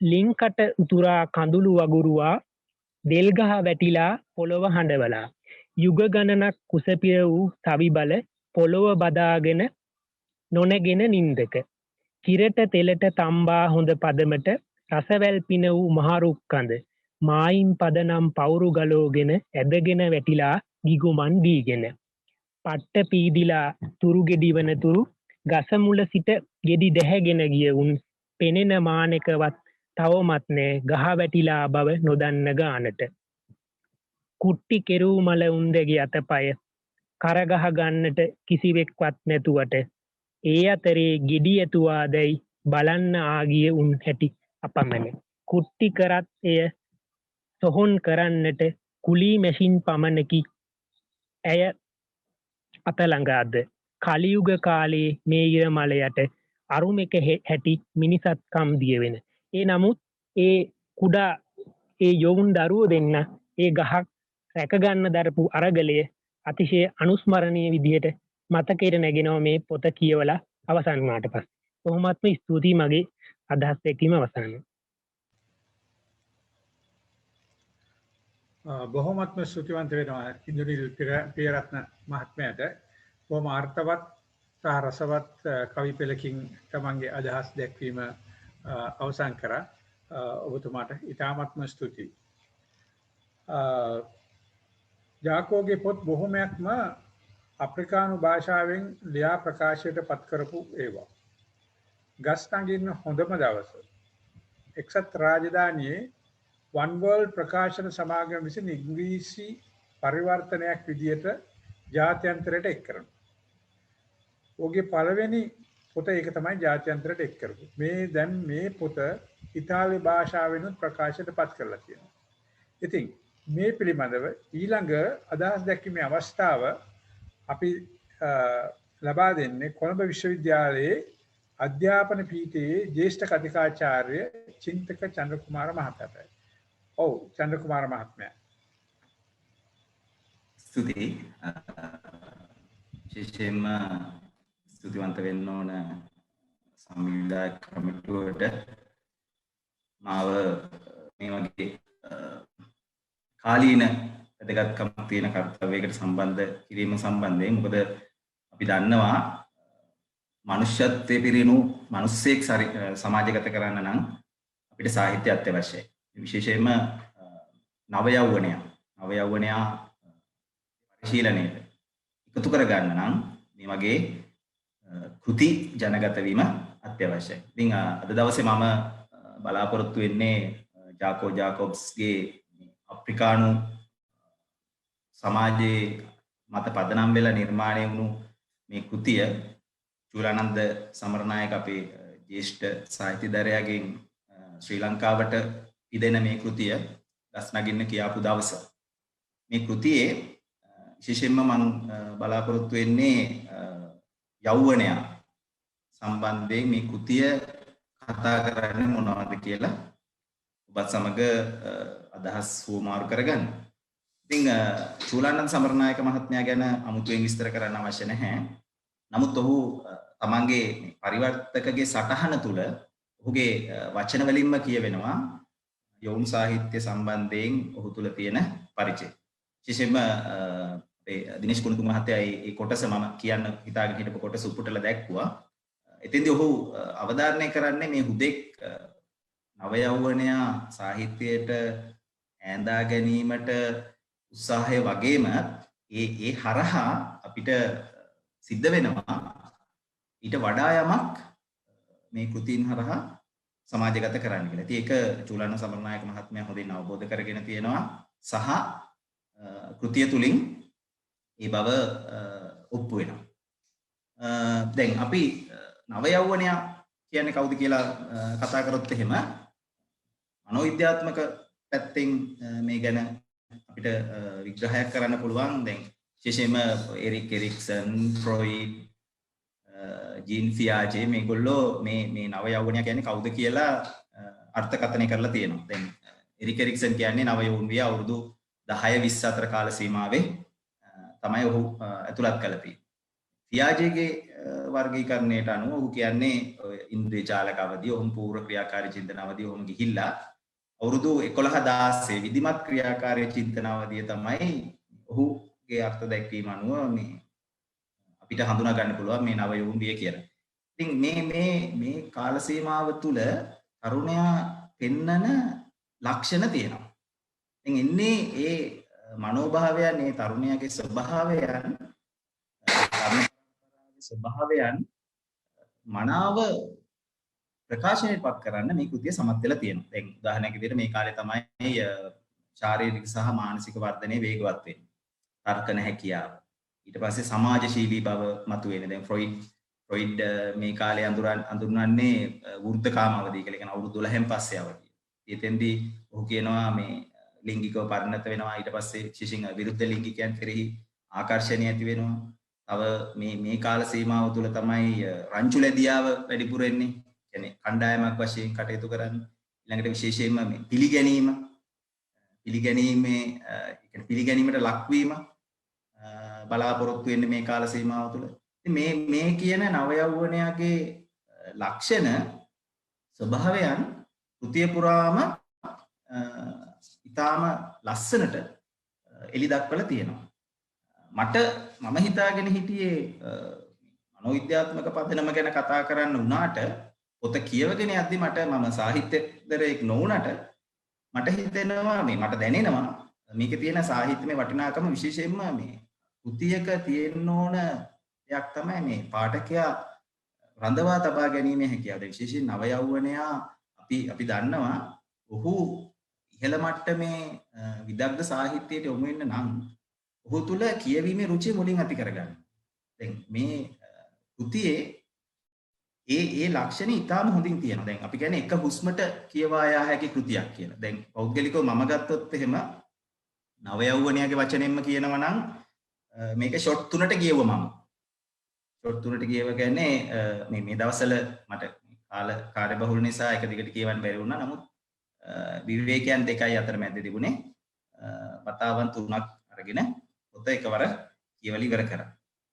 එතකොට කෙටි ඒ කියන්නේ කෙටි යෙදුම් සහ පාඨකයාව ඇදබැද තබා ගැනීමේ ඉතා හොඳ වචන හැසිරීමේ හැකියාවක් මේ කෘතිය තුලින් පේනවා. ඒක තමයි වටින්නේ ඉස්සෙල්ලා. මොකද පොත අතට ගත්තු දරුවා මේක කියවන්න ගිහිල්ලා ටිකක් දුර ගිහිල්ලා කොච්චර වැදගත් වුණත් වැඩක් නැහැ. ඔහුගේ රුචිය ඒ කියන්නේ ඔහුව මේ පොතට ඇදබැද තබා ගැනීමේ හැකියාවක් කතුවරයාට නැත්නම්. ඒක නිසා විශේෂයෙන් මේ ගැන මතු කරන්න ඕන. ඒ වගේම තමයි සරල බස්වහර සරල භාෂාවක් පාවිච්චි වෙන්නේ. ඊළඟට තව දෙයක් තමයි මේ පොත කියවන් යද්දී දැනෙන්නේ නැහැ මම පොත කියවනවා කියලා. මොකද මේ මානසනේ අපිට කතාව කියන්නේ. ඒකට එයා තමයි මේ කතාව කියන්නේ. මම කියවන්නේ නැහැ පොත.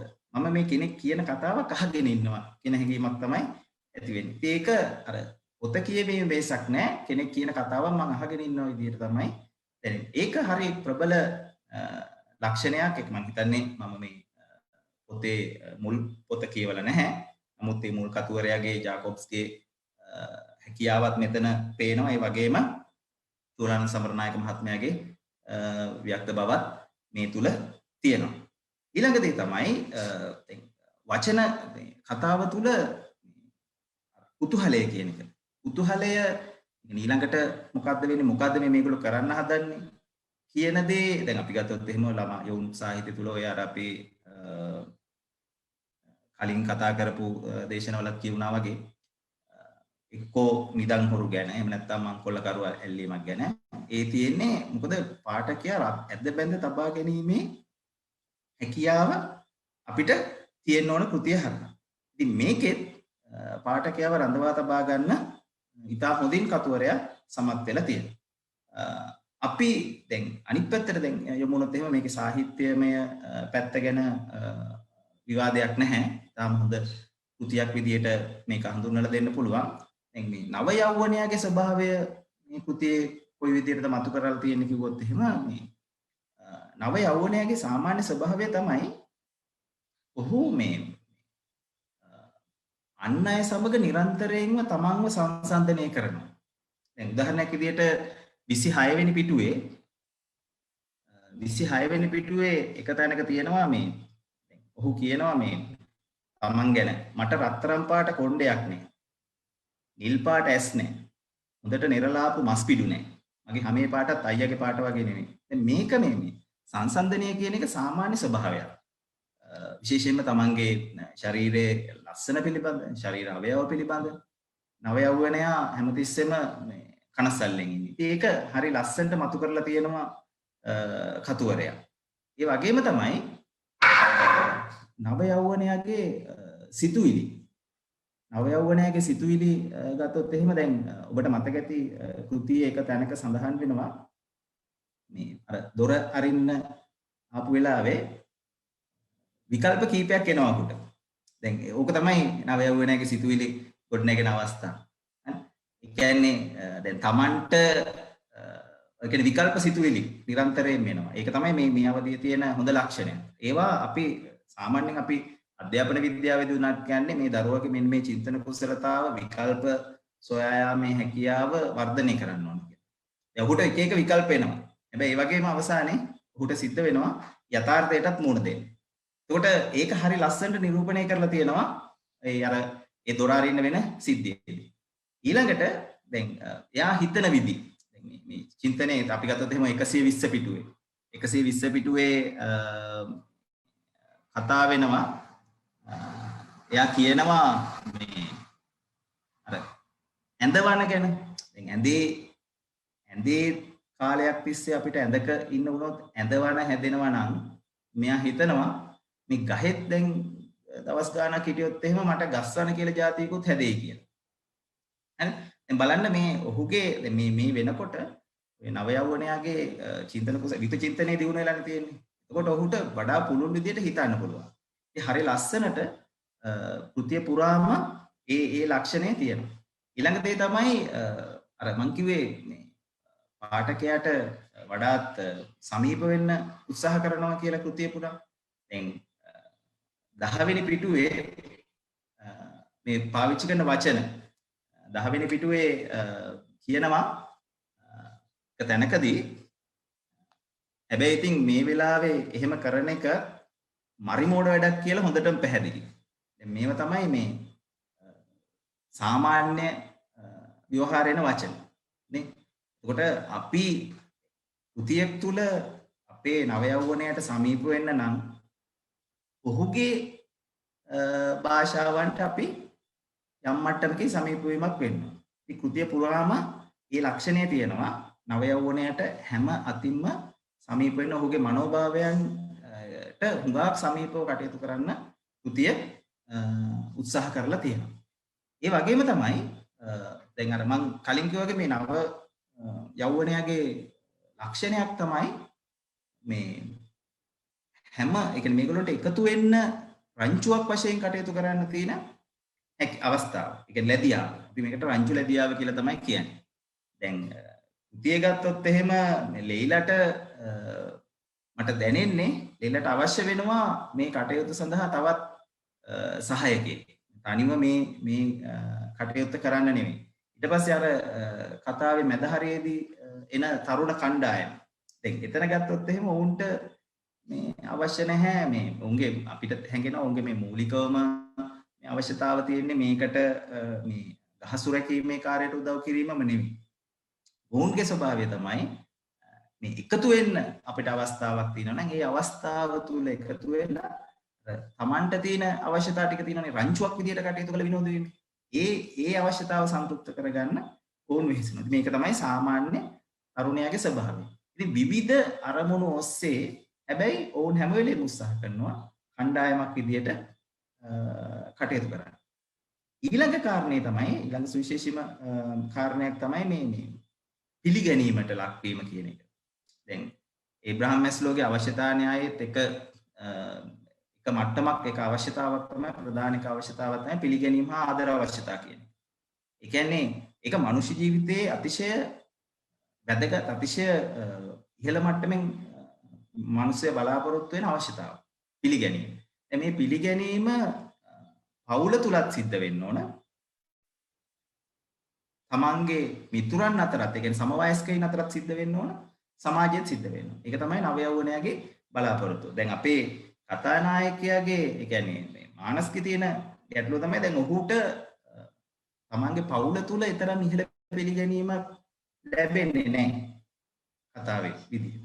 හැබැයි ඔහු ක්‍රමිකව මේ අර මතුවෙච්ච සිද්ධියත් එක්ක උට දැනෙනවා පිළිගැනීම ලැබෙන ආකාරය. ඒක තැනකදී ඔහු හිතන්නේ නැහැ මේ තමන්ට ගෙදර අයගේ අනුග්‍රහය ලැබුණා කියලා. නමුත් පස්සේ ඔහු දැනගන්නවා අම්මා පවා ඔහු ගැන හොයලා බලන්න කියලා ක්‍රීඩාංගණය බාරව ඉන්න මිනිස්සයාට පවා කියලා තිබුණා මෙයා ගැන බලන්න කියලා. ඒ වගේම මෙයාට එන අර පත්තරේ පින්තූරය යන එක වාර්තාකරුවෝ ඇවිල්ලා ඔහුව අපි කියන්නේ සමුග සාකච්ඡාවට ලක් කරන ඊට පස්සේ අනිත් කණ්ඩායම ඇවිල්ලා ඔවුන් අගය කරන එක මේ හරහා අපි කියන ඉහළ මානසික ශක්තියක් ගොඩ නැගෙනවා තරුණයා තුළ.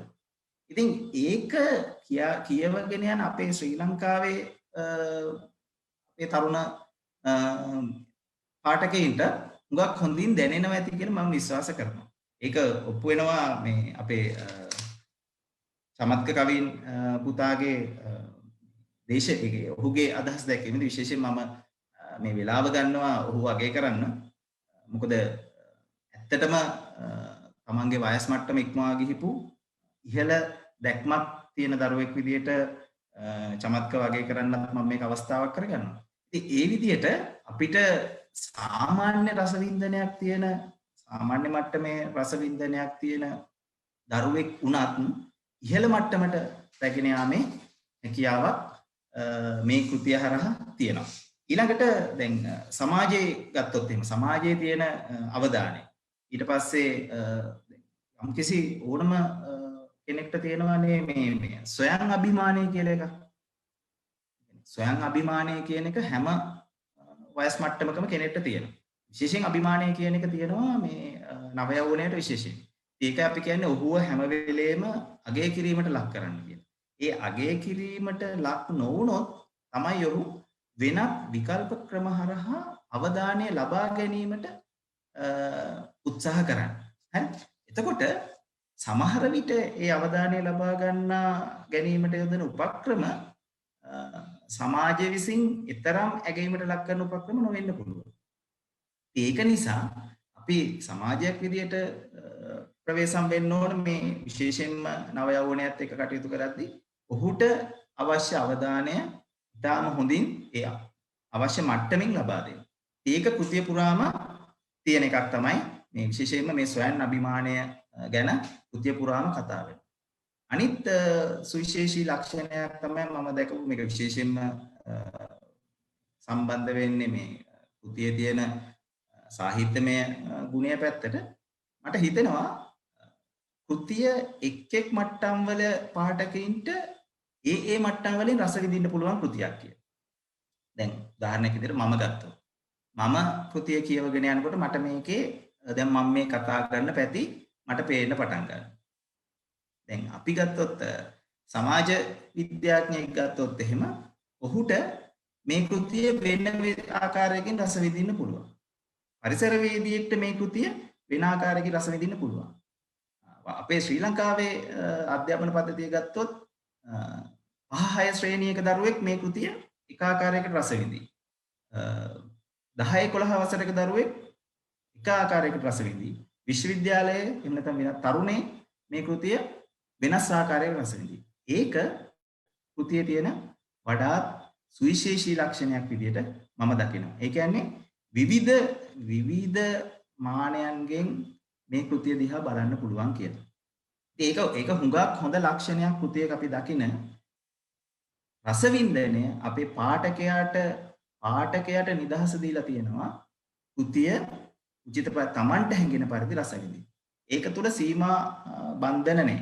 ඒක නිසා විශේෂයෙන්ම මම අගය කරන්න කැමතියි චූලානන්ද සමරනායක මහත්මයාට තමන්ගේ මේ ප්‍රයත්නය ඒ වගේම කෘතියේ මුල් රචකයා මේ වෙලාවේ අපිත් එක්ක සම්බන්ධ වුණත් ඔහුගේ හැකියාව අපි අගය කරන්න ඕන මේ සාහිත්‍යයට කරපු සේවය විදියට විශේෂයෙන්ම මේ වගේ වෙලාවක් අරගෙන මේක ජනගත කරන්න යම්කිසි සංවාදයක් ගොඩනගන්න උත්සාහ කිරීමත් ඉතාම ඉහළ මට්ටමින් අගය කිරීමට ලක් කරන්න ඕන. දැන් අනිත් පැත්තෙන් අද දවසේ මේ එකතු වෙච්ච තුන්දෙනා ගත්තොත් එහෙනම් මට පෞද්ගලික පුංචි අභිමානයක් තියෙනවා කොළඹ විශ්වවිද්‍යාලයේම නිෂ්පාදන 3ක් මම දන්නේ කවුද අපේ චූලානන්ද සමරනායක මහත්මයාත් දිනේෂ් කුලතුංග මහත්මයාගෙත් ඒ උසස් අධ්‍යාපන සම්බන්ධකම්.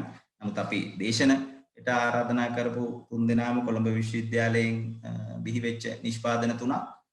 ඉතින් ඒකත් මට කියන්නේ පෞද්ගලික ආඩම්බරයට කරුණම් මේ වෙලාවේ සාමාන්‍යයෙන් අපි දකින දෙයක් තමයි මේ වගේ වෙලාවක මේ වගේ කියන්නේ පොතක් එලි දක්වන වෙලාවක එහෙම නැත්නම් කියන්නේ සාහිත්‍යමය කටයුත්තකට සම්බන්ධ වෙන පිරිස හුඟක් අර එක ශාස්ත්‍රයකට සම්බන්ධ වෙච්ච පිරිසක් ඉන්නේ. කියන්නේ සාහිත්‍ය පැත්තට ගොඩක් නැඹුරුවක් තියෙන අය. නමුත් මේ අද දවසේ අපේ වැඩසටහනත් එක්ක සම්බන්ධ වෙලා ඉන්නවා විවිධ ශාස්ත්‍රවල අය. මොකද දන්න අඳුරන අයත් ඉන්නවා. ඒක නිසා මම මේ කියන්නේ මේක තමයි අපි විය යුත්තේ. එතකොට මේ වගේ සංවාද විශේෂයෙන්ම මේ කෘති නැගීමට ලක් කිරීම ඊටාම යහපත් සහ ඊටාම කාලෝචිත ක්‍රියාවක් කියලා නැවත වරක් මම ස්තුතිවන්ත වෙන්න කැමතියි. එහෙමනම් මට ලැබිලා තියෙන කාලය මම උපරිම ප්‍රයෝජනයට ගත්ත කියලා හිතනවා. අවසාන වශයෙන් යහපත් මිනිස්සේ ගොඩනගන්න අර මම ප්‍රථමයෙන්ම කිව්වා වගේ යහපත් සාහිත්‍යයක් අවශ්‍යයි. ඒ වගේම ඒ යහපත් සාහිත්‍ය උපක්‍රමශීලී විය යුතුයි අපේ පාඨකයව ඇදබැඳ තබා ගන්න. ඉතින් ඒ ඉලක්කය සාර්ථක වෙච්ච කෘතියක් විදිහට චූලානන්ද සමරනායක මහත්මයා රචනය කරපු ජාකෝ ජාකොබ්ස් රචනා කරපු ගස් නගින්න කියාපු දවස හඳුන්වලා දෙන්න පුළුවන්. බොහොමත්ම ස්තුතියි. ඉතාමත්ම ස්තුතිවන්ත වෙනවා චින්තක චන්ද්‍රකුමාර මහත්මයාට. ඇත්තටම ඔබගේ අදහස් දැක්වීම තුළ ඉතාම ගැඹුරු මූලයන් තියෙනවා අපිට තව හිතා බලන්න. බොහොමත්ම ස්තුතියි අපිත් එක්ක සම්බන්ධ වෙලා මේ අදහස් බෙදා හදා ගැනීම පිළිබඳව. බොහොම ස්තුතියි. පොත පිළිබඳව මීළඟ අදහස් දැක්වීමේ අවස්ථාවට අපේ ආරාධනාව අධ්‍යාපන ප්‍රකාශන දෙපාර්තමේන්තුවේ නියෝජ්‍ය අධ්‍යාපන කොමසාරිස් ප්‍රගීතිකා ජයසේකර මහත්මියට ගස් නගින්න හොඳම දවස පොත වගේම 2018 දී තවත් පොතක් නිකුත් වෙනවා A Good Night for Shooting Zombies. පිල්ලියකට වෙඩි තියන්න හොඳම රාත්‍රියක් කියන පොත.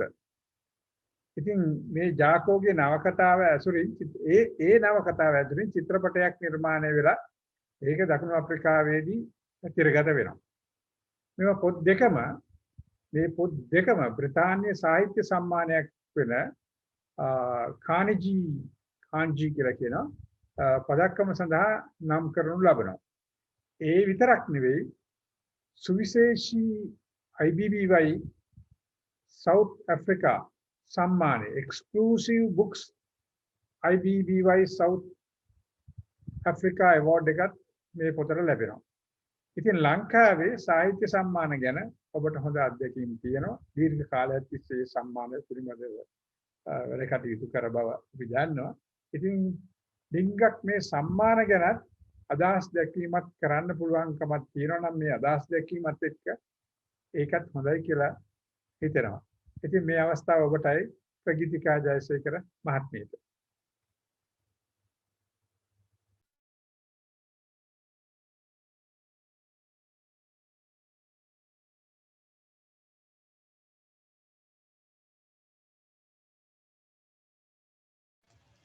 ප්‍රගීතිකා මහත්මිය ඉන්නවද?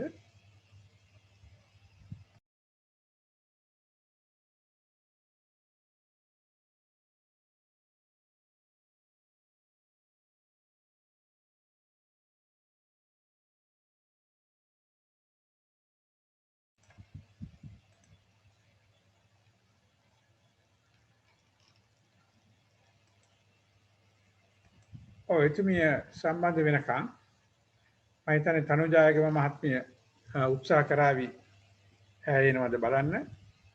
මට පොඩි දෙයක් මතක් වෙනවා. ජාකෝ සමග එකවරක පැවති සම්මුඛ සාකච්ඡාවකදී ඒ ප්‍රශ්න අහන මහත්මයා අහනවා මෙහෙම ළමයින්ට ඔවුන්ගේම මුල් කතන්දර ලිවීමට ඔබට දෙන්න යම්කිසි උපදෙසක් තියනවද කියලා. ප්‍රගීතිකා මහත්මිය සම්බන්ධ වෙච්ච සැනින් මම මේ කතාව නවත්තනවා නිසා භාගයකට වෙන්න පුළුවන්. ඉතින් ජාකෝ කියනවා ඉස්සෙල්ලම කියවන්න තවත් කියවන්න. ඔබට හැකි තරම් කියවන්න. ඔබට සිනා වෙන්න පුළුවන් තරම් hina වෙන්න පුළුවන් තරම් කියවන්න. ඇස් වලින් කඳුළු ගලාගෙන එනකන් කියවන්න. නින්දට ඉස්සෙල්ලා කියවන්න. ඒවා ඔබට ලිවීමේ හැකියාව ලබා දෙවි. සෑම ලේඛකයෙක්ම පාඨකයෙකු ලෙසයි ආරම්භ කරන්න ඕනේ. එසේම ඉතාමත්ම වැදගත් වෙන්නේ දුෂ්කර කාර්යයක්. ඒ කියන්නේ ලිවීම ඉතාම දුෂ්කර කාර්යයක්. නමුත් ඒ සෑම විටම විනෝද ජනක ලෙස සලකන්න.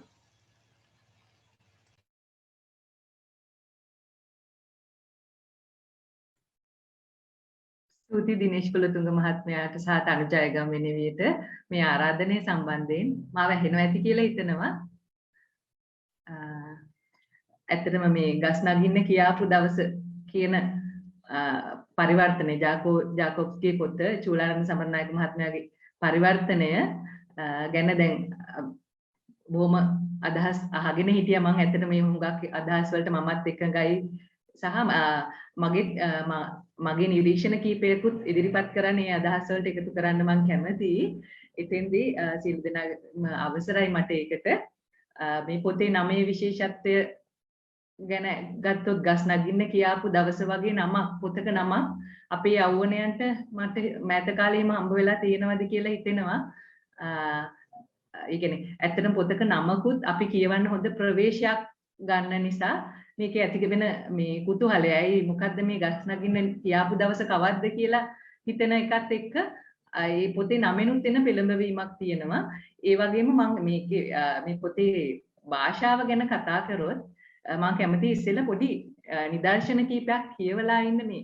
එතෙන්දී මම හිතනවා අපි මේ පොතේ භාෂාව විලාසය ගැන කතා කරන ගමන් අපේ යෞවන සාහිත්‍ය කෘතිවල භාෂාව ගැන පොඩි අදහසක් ගත්තොත් හොඳයි කියලා මේකෙන් කොටස් මම මේ කියවන කොටස් ටික පොඩ්ඩක් අහගෙන ඉන්න කියලා ඉල්ලා සිටිනවා.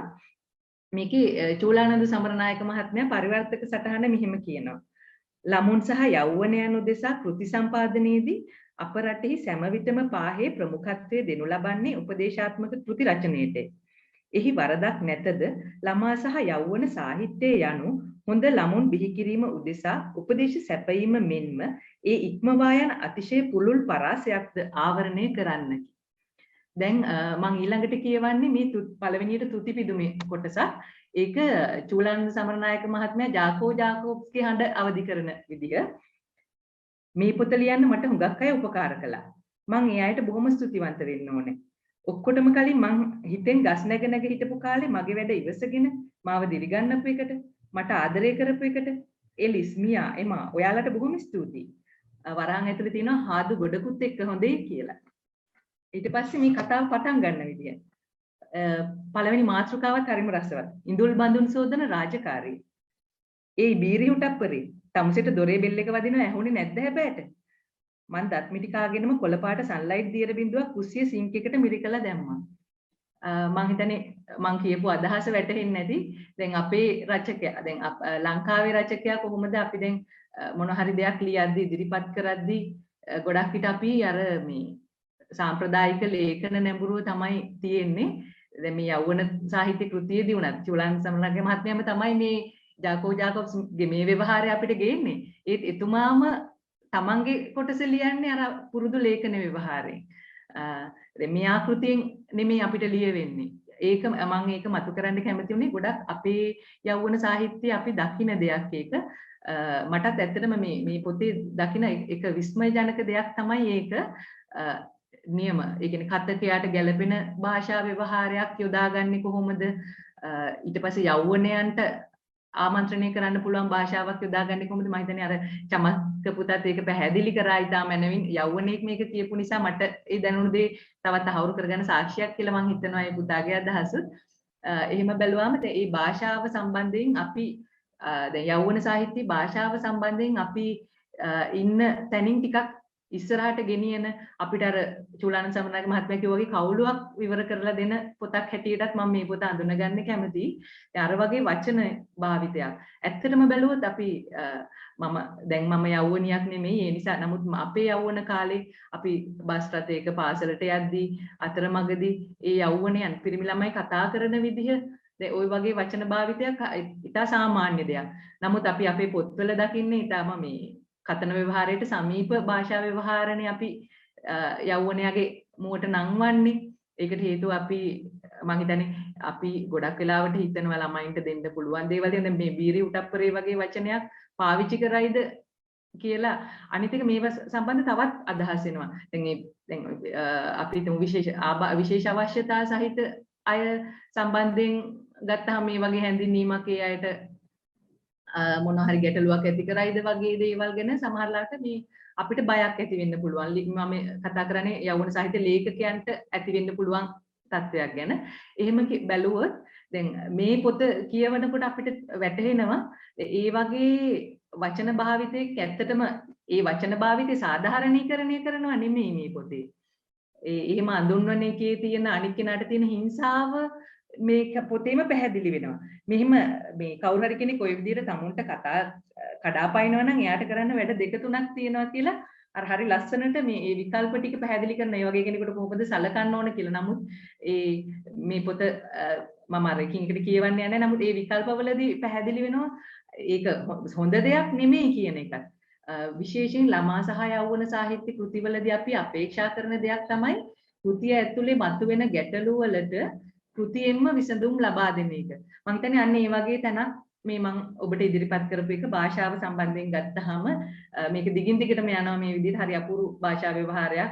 අර පොතේ නමේ ඉඳලාම ඊට පස්සේ පරිච්ඡේද හඳුන්වන විදිහ ඒ හැම දෙයක්ම ගත්තාම ඊට පස්සේ මම කැමති මේ කතාවේ දැන් ලයිලාගේ චරිතය ගැනත් ලීලාගේ චරිතය ගොඩාක් අපි ඉතලා අවදාන ලක්ුණා.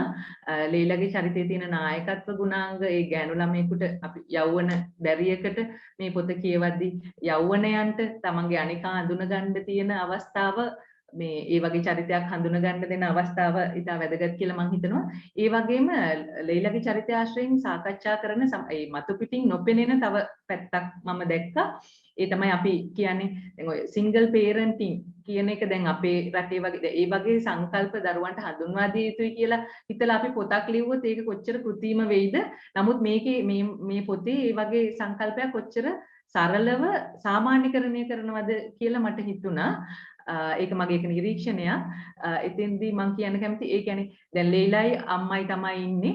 හැබැයි මේ ගහ අර පුතා ඒක නොකිය නැවැත්තුවා ඒ ගහේ කතන්දරේ ලීලාට ඇයි මේ ගහ එච්චර මැදගත් ලෝකෙ මැද තමයි ඔක්කොම ගස් තියෙන්නේ. හැම ගහම ළඟට ගින් හිටගත්තා මේ ගහ තමයි ලෝකෙ කේන්ද්‍රයේ තියෙන්නේ. අනිත් පැත්තෙන් බැලුවා වටපිටා බැලුවා. නමුත් ලීලාගේ ලෝකේ කේන්ද්‍රය ඒ කියන්නේ යාට දැන් එයාගේ ළඟ නැති තාත්තා සහ අම්මගේ ප්‍රේම කතන්දරයට සම්බන්ධ ගහ තමයි මේ කාරිගහ. ඉතින් එතකොට අර ඒ අම්මගේ තාත්තගේ සම්බන්ධතාව නමුත් ඔවුන් වෙන් වෙලා ඉද්දී ඒ වෙන්වීම ගැන ද්වේෂයකින් තොරව හිතන එක දරුවෙක් ඒ අම්මා කොහොමද ලීලාගේ කටයුතු වලට උදව් කරමින් දරුවට සමීපව ඉන්නේ ඒ වගේ සමාජයද අපේ සමාජයට මේක ටිකක් දුරස් වගේ දැනුණත් ඇත්ත తත්වයේ ගත්තාම තනියම තමන්ගේ දරුවෝ බලා ගන්න අම්මලා තාත්තලා ඉන්නවනේ ඒ වගේ දේවල් අපි අර සාහිත්‍යයෙන් කතා කළ යුතුයි කිව්වට හිතාමතා ඒ වගේ මාතෘකාවක් ගත්තට වඩා මේක ඇතුලේ කොහොමද ඒක අර ගහ ගැන ප්‍රධාන තේමාව යෞවන කතාව ඇතුලේ දරුවෝන්ගේ ජීවිතේ ඒක සාමාන්‍යකරණය කරන්නේ සහ මේ ඒක හරි අපූර්ව දෙයක් විදිහට මම දැක්කා. ඊළඟට මානස්ගේ චරිතය ගත්තාම අර මමත් පවුලේ මැදෙක්. ඉතින් මටත් ඒ වගේ සමහර අත්දැකීම් තියෙනවා. පවුලේ මැදයා විදිහට පොඩි කාලේ අපේ ගෙදර නිතරම කඩේ යන්නේ මං තමයි. අම්මගෙන් ඉතින් ඇහුවාම අම්මේ අක්කා යවන්න බැරිද කියලා. අක්කා ඉතින් දැන් ලොකුයිනේ කියනවා. ඊට පස්සේ මල්ලි යවන්න බැරිද කියලා අහුවා. එයා තාම පොඩිනේ කියනවා. ඉතින් මං එතකොට අම්මගෙන් අහනවා අම්මේ එතකොට කවදද මං ලොකු වෙන්නේ? කවදද මං පුංචියට හිටියේ? මම ඒ කියන්නේ මැදයට එන මේ ස්ථානය ගැන. ඇත්තටම පවුලේ මැදයා විදිහට මමත් ඒ වගේ අර අවධානය ටිකක් අඩුයි මැදයට ඒ කරුණ අත්විඳලා තියෙන නිසා මට මානසික චරිතයත් ඉතාපූර්වට දැනුණා. ඉතින් මට හිතෙනවා ඒ නිසා දැන් අපේ යෞවනයන්ට අර ඒ වගේ දේවල් වලදී ඒව දරා ගන්න එක ඊට පස්සේ අපි අනිත් කෙනාව ඒ වගේ අය හඳුනා ගන්න හැටි ගැන ඉතාම වටිනා අදහස් මේ පොතෙන් ගස් නගින කියපු දවස් පොතෙන් ඉදිරිපත් කළ තියෙනවා. ඇත්තටම චූලානන්ද සමනායක මහත්මයාට ස්තුතිවන්ත වෙන්න ඕනේ මේ වගේ තෝරා ගැනීමක් කළාට යෞවන සාහිත්‍ය අපේ අනිත් යෞවන සාහිත්‍ය දරයන්ට ලංකාවේ ඒක අපිට ඒ අයගේ දොසක් කියලා සලකන්න බෑ. අපි දැන් අපිට පුරුදු අපේ සාම්ප්‍රදායෙන් ආපු සාහිත්‍යයට නැඹුරු වෙලා ඒ ක්‍රමයේ අනුගමනය කරමින් අපි සාහිත්‍යයට එන්නේ. එතකොට මේ වගේ එකපාරට මේ වගේ විප්ලවයක් කරන්න හිතෙන එක ඉතා කලාතුරකින් වෙන්න පුළුවන් දෙයක් නිසා දැන් ඒකට අර කවුලුවක් ඇරලා දීපු අවස්ථාවක් හැටියට මේක එතුමාට ස්තුතිවන්ත වෙන්න කැමතියි. ඒ වගේම අර තව දෙයක් අනිත් අපි මිනිස්සු ගැන විනිශ්චයන් වල පූර්ව විනිශ්චයන් කරන එක වගේ දෙයක් දැන් යෞවනයන්ට ඒ වගේ දෙයකදී මිනිස්සු ගැන හිතන විදිහ අපිට පූර්ව විනිශ්චයන් වලට එන්නේ බෑ නේද කියලා හිතන එක ගැන මට පෙනුන අර මිසිස් මෙරිමන්ගේ චරිතය ජෝන් අංකල්ගේ චරිතය වගේ ඒ චරිත දිහා මේ යෞවනය ඊට පස්සේ සමීපව කටයුතු කරද්දී එයා අඳුරගන්න විදිහ මිසිස් මෙරිමන් කියන්නේ බල්ලෝ දෙන්නෙක් එක්ක තනියෙන් ජීවත් වෙන කෙනෙක්. එයා කොහොමද මේ අයට උදව් කරන්නේ සහ අනිත් පිස්සු ගෑනු කෙනෙක් වගේ හිතාගෙන හිටපු කෙනෙක් සමීප වෙලා දැක්කහම එයා ගැන හිටපු පූර්ව විනිශ්චයට වඩා වෙනස් විදිහට යාව දකින්න විදිහ ජෝන් අංකල් කියන්නේ අර ක්‍රීඩාගාරේ බාරකරු ඔහු නිකන් ළමයින්ට සමීප එහෙම කෙනෙක් නෙමෙයි මිත්‍රශීලී කෙනෙක් වගේ පේන්නේ නැති එහෙම අර පූර්ව විනිශ්චයෙන් ගත්තොත් එහෙම කෙනෙක්. නමුත් මේ කාර්යයේදී උන්ට එකතු වෙන විදිහ ඊට පස්සේ ඔහු තමන්ගේ බිරිඳ ගැන සංවේදී දේවල් මේ දරුවෝ එක්ක කතා කරන විදිහ තමන්ගේ සහෝදරයා අර සටන ඒ කියන්නේ සටන් කරන්න ගිහිල්ලා සටනේදී කිසියම් දෙයක් වෙනුවෙන් උද්ඝෝෂණය කරන්න ගිහිල්ලා ඒක නවත්තන්න නැතුව කරලා පීඩනයට ලක් වෙච්ච මේ ජීවිතේට අහිමි වෙච්ච තමන්ගේ සහෝදරයා ගැන ඒ කතා කරන එක ඒ වගේ දේවල් වලදී මේ අර පූර්ව විනිශ්චයන්ගෙන් තොරව මිනිස්සු අඳුන ගන්න එක ගැන අදහසක් දෙන්නත් මේ පොතෙන් උත්සාහ කරලා තියෙනවා කියලා මට හිතෙනවා. මේක ඊළඟට දැන් ඒ වගේ ගොඩක් අර පොතෙන් ඉස්මතු වෙන දේවල් යටිපෙලින් ඉස්මතු වෙන දේවල් අනිත් අයත් ගොඩක් කතා කරපු නිසා මගේ පුනරුක්තියක් වුණා නම් සමා වෙන්නත් ඕනේ. ඊළඟට මම කැමති කතා කරන්න මේ පොතත් එක්ක අපේ සාහිත්‍ය දැන් අපි ඉන්දුනිල්ලේ ගැන ටිකක් කතා කරා. තව සාහිත්‍ය කොහොමද අපිට දැනෙන්නේ කියලා මට මේකත් එක්ක මතක් වුණා බුලුගහ කියන කවිය ලාල් හැගොඩ කවියගේ අර උස මහත තාත්තා කෙනෙක් වගේ වැස්ස දවසේ දැන් ගෙදරට කඩන් වැටෙයි කියලා කපන්න තිබ්බනම් හොඳයි කියලා හිතා ඉන්නකොට වැටිච්ච පුවක් ගහ ගෙට පැත්තට වැටෙන ගහ රඳව දෙබලක රඳවගෙන ඉන්න පරණ බුලුගහ ගැන කවිය. ඊළඟට ඒ වගේ සාහිත්‍ය පැත්තෙන් අනිත් එක මට මතක් වුණ තව පොතක් තමයි ෂෙල් සිල්වර්ස්ටයින්ගේ ඒක ළමා කතාවක් ගස සහ ළමයා කියලා පරිවර්තනය කරලා තියෙනවා මහේෂ් පතිරත්න මහත්මයා. ඒ පොතේ තියෙන තර ගහක පුංචි කාලේ ඉඳන් ළමයා ගහේ අතුවල සෙල්ලම් කරනවා. ඊට පස්සේ ප්‍රේමයෙන් බැඳුනාම මුණ ගැහිලා අර මේකේ ලයිලාගේ අම්මයි තාත්තයි හදවත් කෙටුවා වගේ ගහේ කඳේ හදවත් කොටලා අන්තිමේ තමන්ගේ උමනාකම් වලට ගහේ අතු ටික කපා ගන්නවා. ගේ හදන ගහත් කපාගෙන වයසට ගිහිල්ලා ගහේ කඳ උඩ වාඩි වෙලා ගිමන් හරින මිනිස්සෙක්ගේ කතාවක් ඒකේ තියෙන්නේ. ඒ වගේ ඒ කියන්නේ මේවට සමීප සාහිත්‍යයක් මට මතක් වුණා මේ පොත බලද්දී. ඒ වගේ දේවල් වලින් අප සංවේදී කරන ආකාරය යෞවනයන්ට ඒ වගේ සංවේදීතාවක් ලබා දීම අවශ්‍යයි. පරිසරය ගැන කතාවක් ගොඩක් අපි කතා වුණා. ඊළඟට මම තවත් කියන්න කැමති දෙයක් තමයි මේකෙදී යෞවන සාහිත්‍ය ලංකාවේ යෞවන සාහිත්‍ය සම්බන්ධයෙන් ගත්තාම අර අපි භාෂාව ගැන කතා කරද්දී සහ මේ ඉදිරිපත් කරන දේවල් ගැන කතා කරද්දී මේ වගේ යම්කිසි වෙනස් මගක් ගන්න උත්සාහ කරපු ළමා සාහිත්‍ය කෘති මට මතක් වෙන එකක් මේ මෑත කාලේ ප්‍රියානාර් විජේ බණ්ඩාර මහත්මයා රචනා කරපු එක ළඟට දෙක නෙවෙයි කියන පොත. ඒක අර මේ තහනම් මත්පැන් නිෂ්පාදනය කරන පුද්ගලයෙක්ගේ දරුවෙක් ඒ දරුවා සම්බන්ධ කතාවක්. එතකොට මේ පරිසරයේදී හිම මේ වගේ අර භාෂාව හිම පාවිච්චිදී ඔහු ඒ ලේඛකයා හුඟක් දුරට මේ සැබෑ තත්වයට ලං වෙන්න උත්සාහ කරලා තිබුණා. මේ වගේම ඒ වගේ ප්‍රවණතාමය වශයෙන් යෞවන සාහිත්‍යයට දායකත්වයක් දක්වන්න පුළුවන් කෘතියක් විදිහටත් මේ කෘතිය හඳුන්වන්න මම කැමතියි. එතකොට තවත් ඒ වගේ සංවාදයකට දොර කවුළු හරින පොතක් පරිවර්තනය ගැන නැවතත් චූලානන්ද සමරනායක මහත්මයාටත් ස්තුතිවන්ත වෙමින් මේ වගේ සංවාද මණ්ඩප ගොඩනගන්න දායක වෙන සියලු දෙනාටම ගෞරවය පළ කරමින් අදහස් දැක්වූ සියලු දෙනාටත් ස්තුතිවන්ත වෙමින් මගේ අදහස් දැක්වීම අවසන් කරනවා. ස්තුතියි. ඉතාමත් ස්තුතිවන්ත වෙනවා ප්‍රගීතිකා ජයසේකර මහත්මියට. කාල වේලාව ඉක්මවා ගිහිලා තියෙන නිසා ඊළඟ අවස්ථාව අපි ලබලා දෙන්නේ මේ අවස්ථාවට සම්බන්ධ වෙලා සිටින අසන්නෙකුට මේ පිළිබඳව යම් කිසි අදහස් දැක්වීමක් කරන්න තියෙනවා නම් මේකයි ඔබේ අවස්ථාව. මම දුනාල් මේ දිනු මම හිතනවා මේ පොත ගොඩක් වෙනස් පොතක් වෙයි කියලා මේ කියපු ਵਿਚාරත් එක්ක මම කවදාවත් අහලා නැහැ මේ වගේ යොවුන් සාහිත්‍ය පොතක් ගැන. මොකද මේ හැම එකම තියෙන්නේ විතර ආශාජනක ක්‍රියා අනම්මනම් ඒවා ගැන. ඒ වුණාට මේ පොතේ නමින්ම තේරෙනවා මේක වෙනස් පොතක් කියලා. මම අනිවාර්යයෙන්ම මේක කියවනවා. මම හිතනවා ගොඩක් හොඳ පොතක් වෙයි කියලා. ඔව් ඇත්තටම මේක ඉතාමත්ම හොඳ පොතක් වෙනවා මේක කියවන්න. අනිවාර්ය වශයෙන්ම ඔබ කියවන්න. ඒ කියවලා ඔබ යාළුවන්ටත් කියන්න. ඇත්තරම ත්‍රාසජනක කතා විවිධ ආකාරයේ ප්‍රබන්ධ අපි කියවන්න ඕනේ තමයි. ඒ කියවන අතරේ මේ වගේ පොතුත් කියවන්න ඕනේ. ප්‍රබන්ධ කතා, නිර්ප්‍රබන්ධ කතා මේ හැම දෙයක්ම කියවීම තුළින් තමයි අපිට ඇත්තටම දැනුම, සාහිත්‍ය පිළිබඳ දැනුම ලබා ගන්න පුළුවන් වෙන්නේ. එහෙමයි. මේ සම්බන්ධව චූරානන්ද මහත්මයාට යම් කිසි අදහසක් තියෙනවා නම් දක්වන්න. චූරානන්ද මහත්මයා.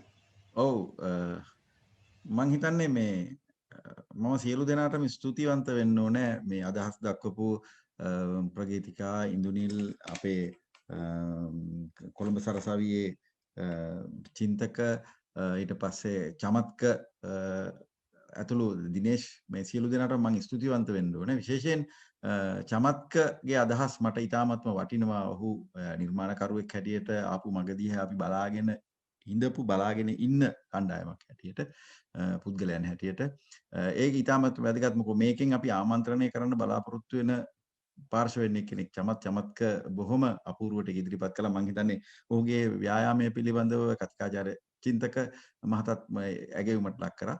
මම හිතන්නේ මටත් මේ වැදගත් මේ කෘතිය සම්බන්ධයෙන් කියපු අදහස් සියලු දෙනාගේ මේ වගේම මම ඔබට නැවත වතාවක් ස්තුති කරනවා. මේක මේ කෘතිය මැදි කරගෙන හරි අපි මේ යෞවන පාඨකයන් ආමන්ත්‍රණය කරන්න, උන්ගේ ලෝකය පුළුල් කරන්න අපි දරපු මේ සාමූහික උත්සාහය මම හිතනවා යම් කිසි සාධනීය පියවරක් කියලා. ඉතින් අවසාන වශයෙන් මම ඔබට නැවත වතාවක් මගේ හෘදයාංගම ස්තුතිය පළ කරනවා. මේ වගේ කාලෙක මේ විදියට හරි අපි මෙහෙම ප්‍රවේශයක් ගත්ත එකට බොහොම ස්තුතියි. ඔව් ඇත්තටම අද නම් ගස් නගින්න හොඳ දවසක් වුණා. බාධාවන් තිබුණේ ඊටාම අවම වශයෙන්. ඒ වගේම මේ වගේ වසංගත පරිසරයක් තුළදී ඒ වගේම විවිධ ආකාරයේ ගැටලු, විවිධ ආකාරයේ ප්‍රශ්න මැද්දේ අපිට එකතු වෙන්න පුළුවන් වුණා මේ ජාලගත Zoom මාධ්‍ය ඔස්සේ. ඉතින් ඒක නිසා මම වැඩිපුර මේ පිළිබඳව සමාලෝචනයක් කරන්න යන්නේ මේ ටිකක් ඒ වුණාට කියන්න සිද්ධ වෙනවා. ඊ타මත්ම හොඳ විශ්ලේෂණයක් එහෙම නැත්නම් හොඳ කියවීමක් කරලා තිබුණා චමත්ක. ඔබට ගොඩාක්ම ස්තුතියි. ඒ වගේම ඉන්දුනිල් මහත්මයා ප්‍රධාන චරිතයක් ගොඩනගා ගැනීම පිළිබඳව ඒකම ගස් සමග මතකය අපිවත් උත්තේජනය කරපු මතකයේ අවදි කිරීමක්, මානව දයාව, පරිසර විද්‍යාත්මක අන්තර් සම්බන්ධතාවය ගැන වූ හොඳ සඳහනක් කරා, ලස්සන කවියක් ඉදිරිපත් කරා. ඒ වගේම චින්තක කුමාර මහත්මයා මනුෂ්‍යත්වයේ සඳහා ලියවින නිර්මාණය කරන සාහිත්‍ය පිළිබඳවත් නව යෞවනයේ සහ රඳවා ගැනීමේ ව්‍යායාමයේ සාර්ථක කරගත හැකි කෘතියක් කියලා මේ කෘතිය හැඳින්වුවා. එක දිගටම කියවාගෙන යන්න පුළුවන්. ඒ වගේම මේ කුතුහලය එක දිගට තියාගෙන ඉන්න පුළුවන් ආකාරයේ ඉතාමත් හොඳ පරිවර්තනයක් බවත් සඳහන් කළා. ඒ වගේම සරල වාක්‍ය රටා ගැන සඳහන් කළා. නව යෞවනයාගේ සිතුවිලි ගොඩනගෙන ආකාරය සහ විකල්ප ගැන සඳහන් කළා. විකල්ප ඉදිරිපත් කර ඇති ආකාරය පිළිබඳව ඉතාමත්ම ප්‍රශංසා සහගතව කතා කළා. ඒ වගේම පුළුල් චින්තනයක් ගොඩනගෙන ආකාරය පිළිබඳවත් ඔහු සඳහන් කළා. ප්‍රගීතිකා මහත්මිය අතරම පොතේ නමෙන්ම ඒ පිළිබඳව භාෂාව ගැන සහ යෝන් සාහිත්‍ය ගැන දැනෙන අදහස සම්බන්ධව සඳහන් කරා. භාෂාව යොදා ගැනීම, ප්‍රායෝගිකත්වය ගැන, විකල්ප සංග්‍රහ ගැන, ගැටලු ගැන සහ විසඳුම් ඉදිරිපත් කිරීම ගැන, චරිත විග්‍රහ කිරීම ගැන ඊ타ත්ම අපිට හැඟෙන විදිහට නිවැරදිව සහ ඊ타ත්ම පැහැදිලි ලෙස සඳහන් කරා. ඉතින් මට හිතෙනවා කිරිමල් පිපෙන වයස, පහුගිය වයසේ, ඒ කියන්නේ හිතන හැඟීම්, අපිට හිතිච්ච හැඟීම් චූලා ඊටාම ලස්සනට පරිවර්තනය කරලා තිබුණා. ඒකේ මම අවසන් කරන්න කැමති මෙන්න මෙහෙම අවසාන පොතේ අවසානයේ මෙහෙම කියනවා. හිතපුවත් නැති විදිහට එයා එකපාරට ඉස්සරහට නැමිලා මාව ඉම්බා. ඒක ක්ෂණිකවම දීපු හාදුවක්. යාන්තම් මගේ තොල් වල එයාගේ තොල් ඇතිල්ුණා විතරයි. හැබැයි ඒකම මගේ හදවත මොනවද අමුතු දේවල් කරන්න පටන් ගත්තා. මගේ මූණටයි උරහිසටයි වැටිලා තිබුණ ඉර එළිය එකපාරටම හරි රස්නෙට දැනෙන්න පටන් ගත්තා. පුංචි සුළං පාරක් මගේ කොණ්ඩේ අවුස්සගෙන හැමුවා. ඒ විතරක් නෙවෙයි මගේ අත් දෙකයි කකුල් දෙකයි දිගේ මොකද්ද හිරියක් දුවනවා වගේ දැනුණා. ඒක හරියට කොයි මොහොතේ හරි මගේ ඇඟෙන් දළු දාලා මල් පිපෙන්න එනවා වගේ මේ හිරි මල් පිපෙන වයසේ දැනෙන හැඟීමක් කියලා මටත් හිතුණා. ස්තුතියි මේට සහභාගී වෙච්ච සියලු දෙනාටම ඉතාමත්ම ස්තුතියි. මේ ඉතාමත්ම සාර්ථක කෘතියක් වේවා. ඒ වගේම මම තව ආරාධනාවක් කරන්න කැමතියි චූලානන්ද මහත්මයාට. ඇත්ත වශයෙන්ම ඔබතුමාට කරන්න පුළුවන් නම් ඊළඟ පරිවර්තනයට මම යෝජනා කරනවා don't eat this book මේ පොත කන්න එපා කියන පොත ජාකොබ්ගේ මේ පොතත් කරන්න පුළුවන්කමක් තියෙනවා නම් ඒට ඉදිරිපත් වෙන්න කියලා ආරාධනයක් කරමින් අද අපි මේ වැඩසටහන අවසන් කරනවා. බොහොම ස්තුතියි.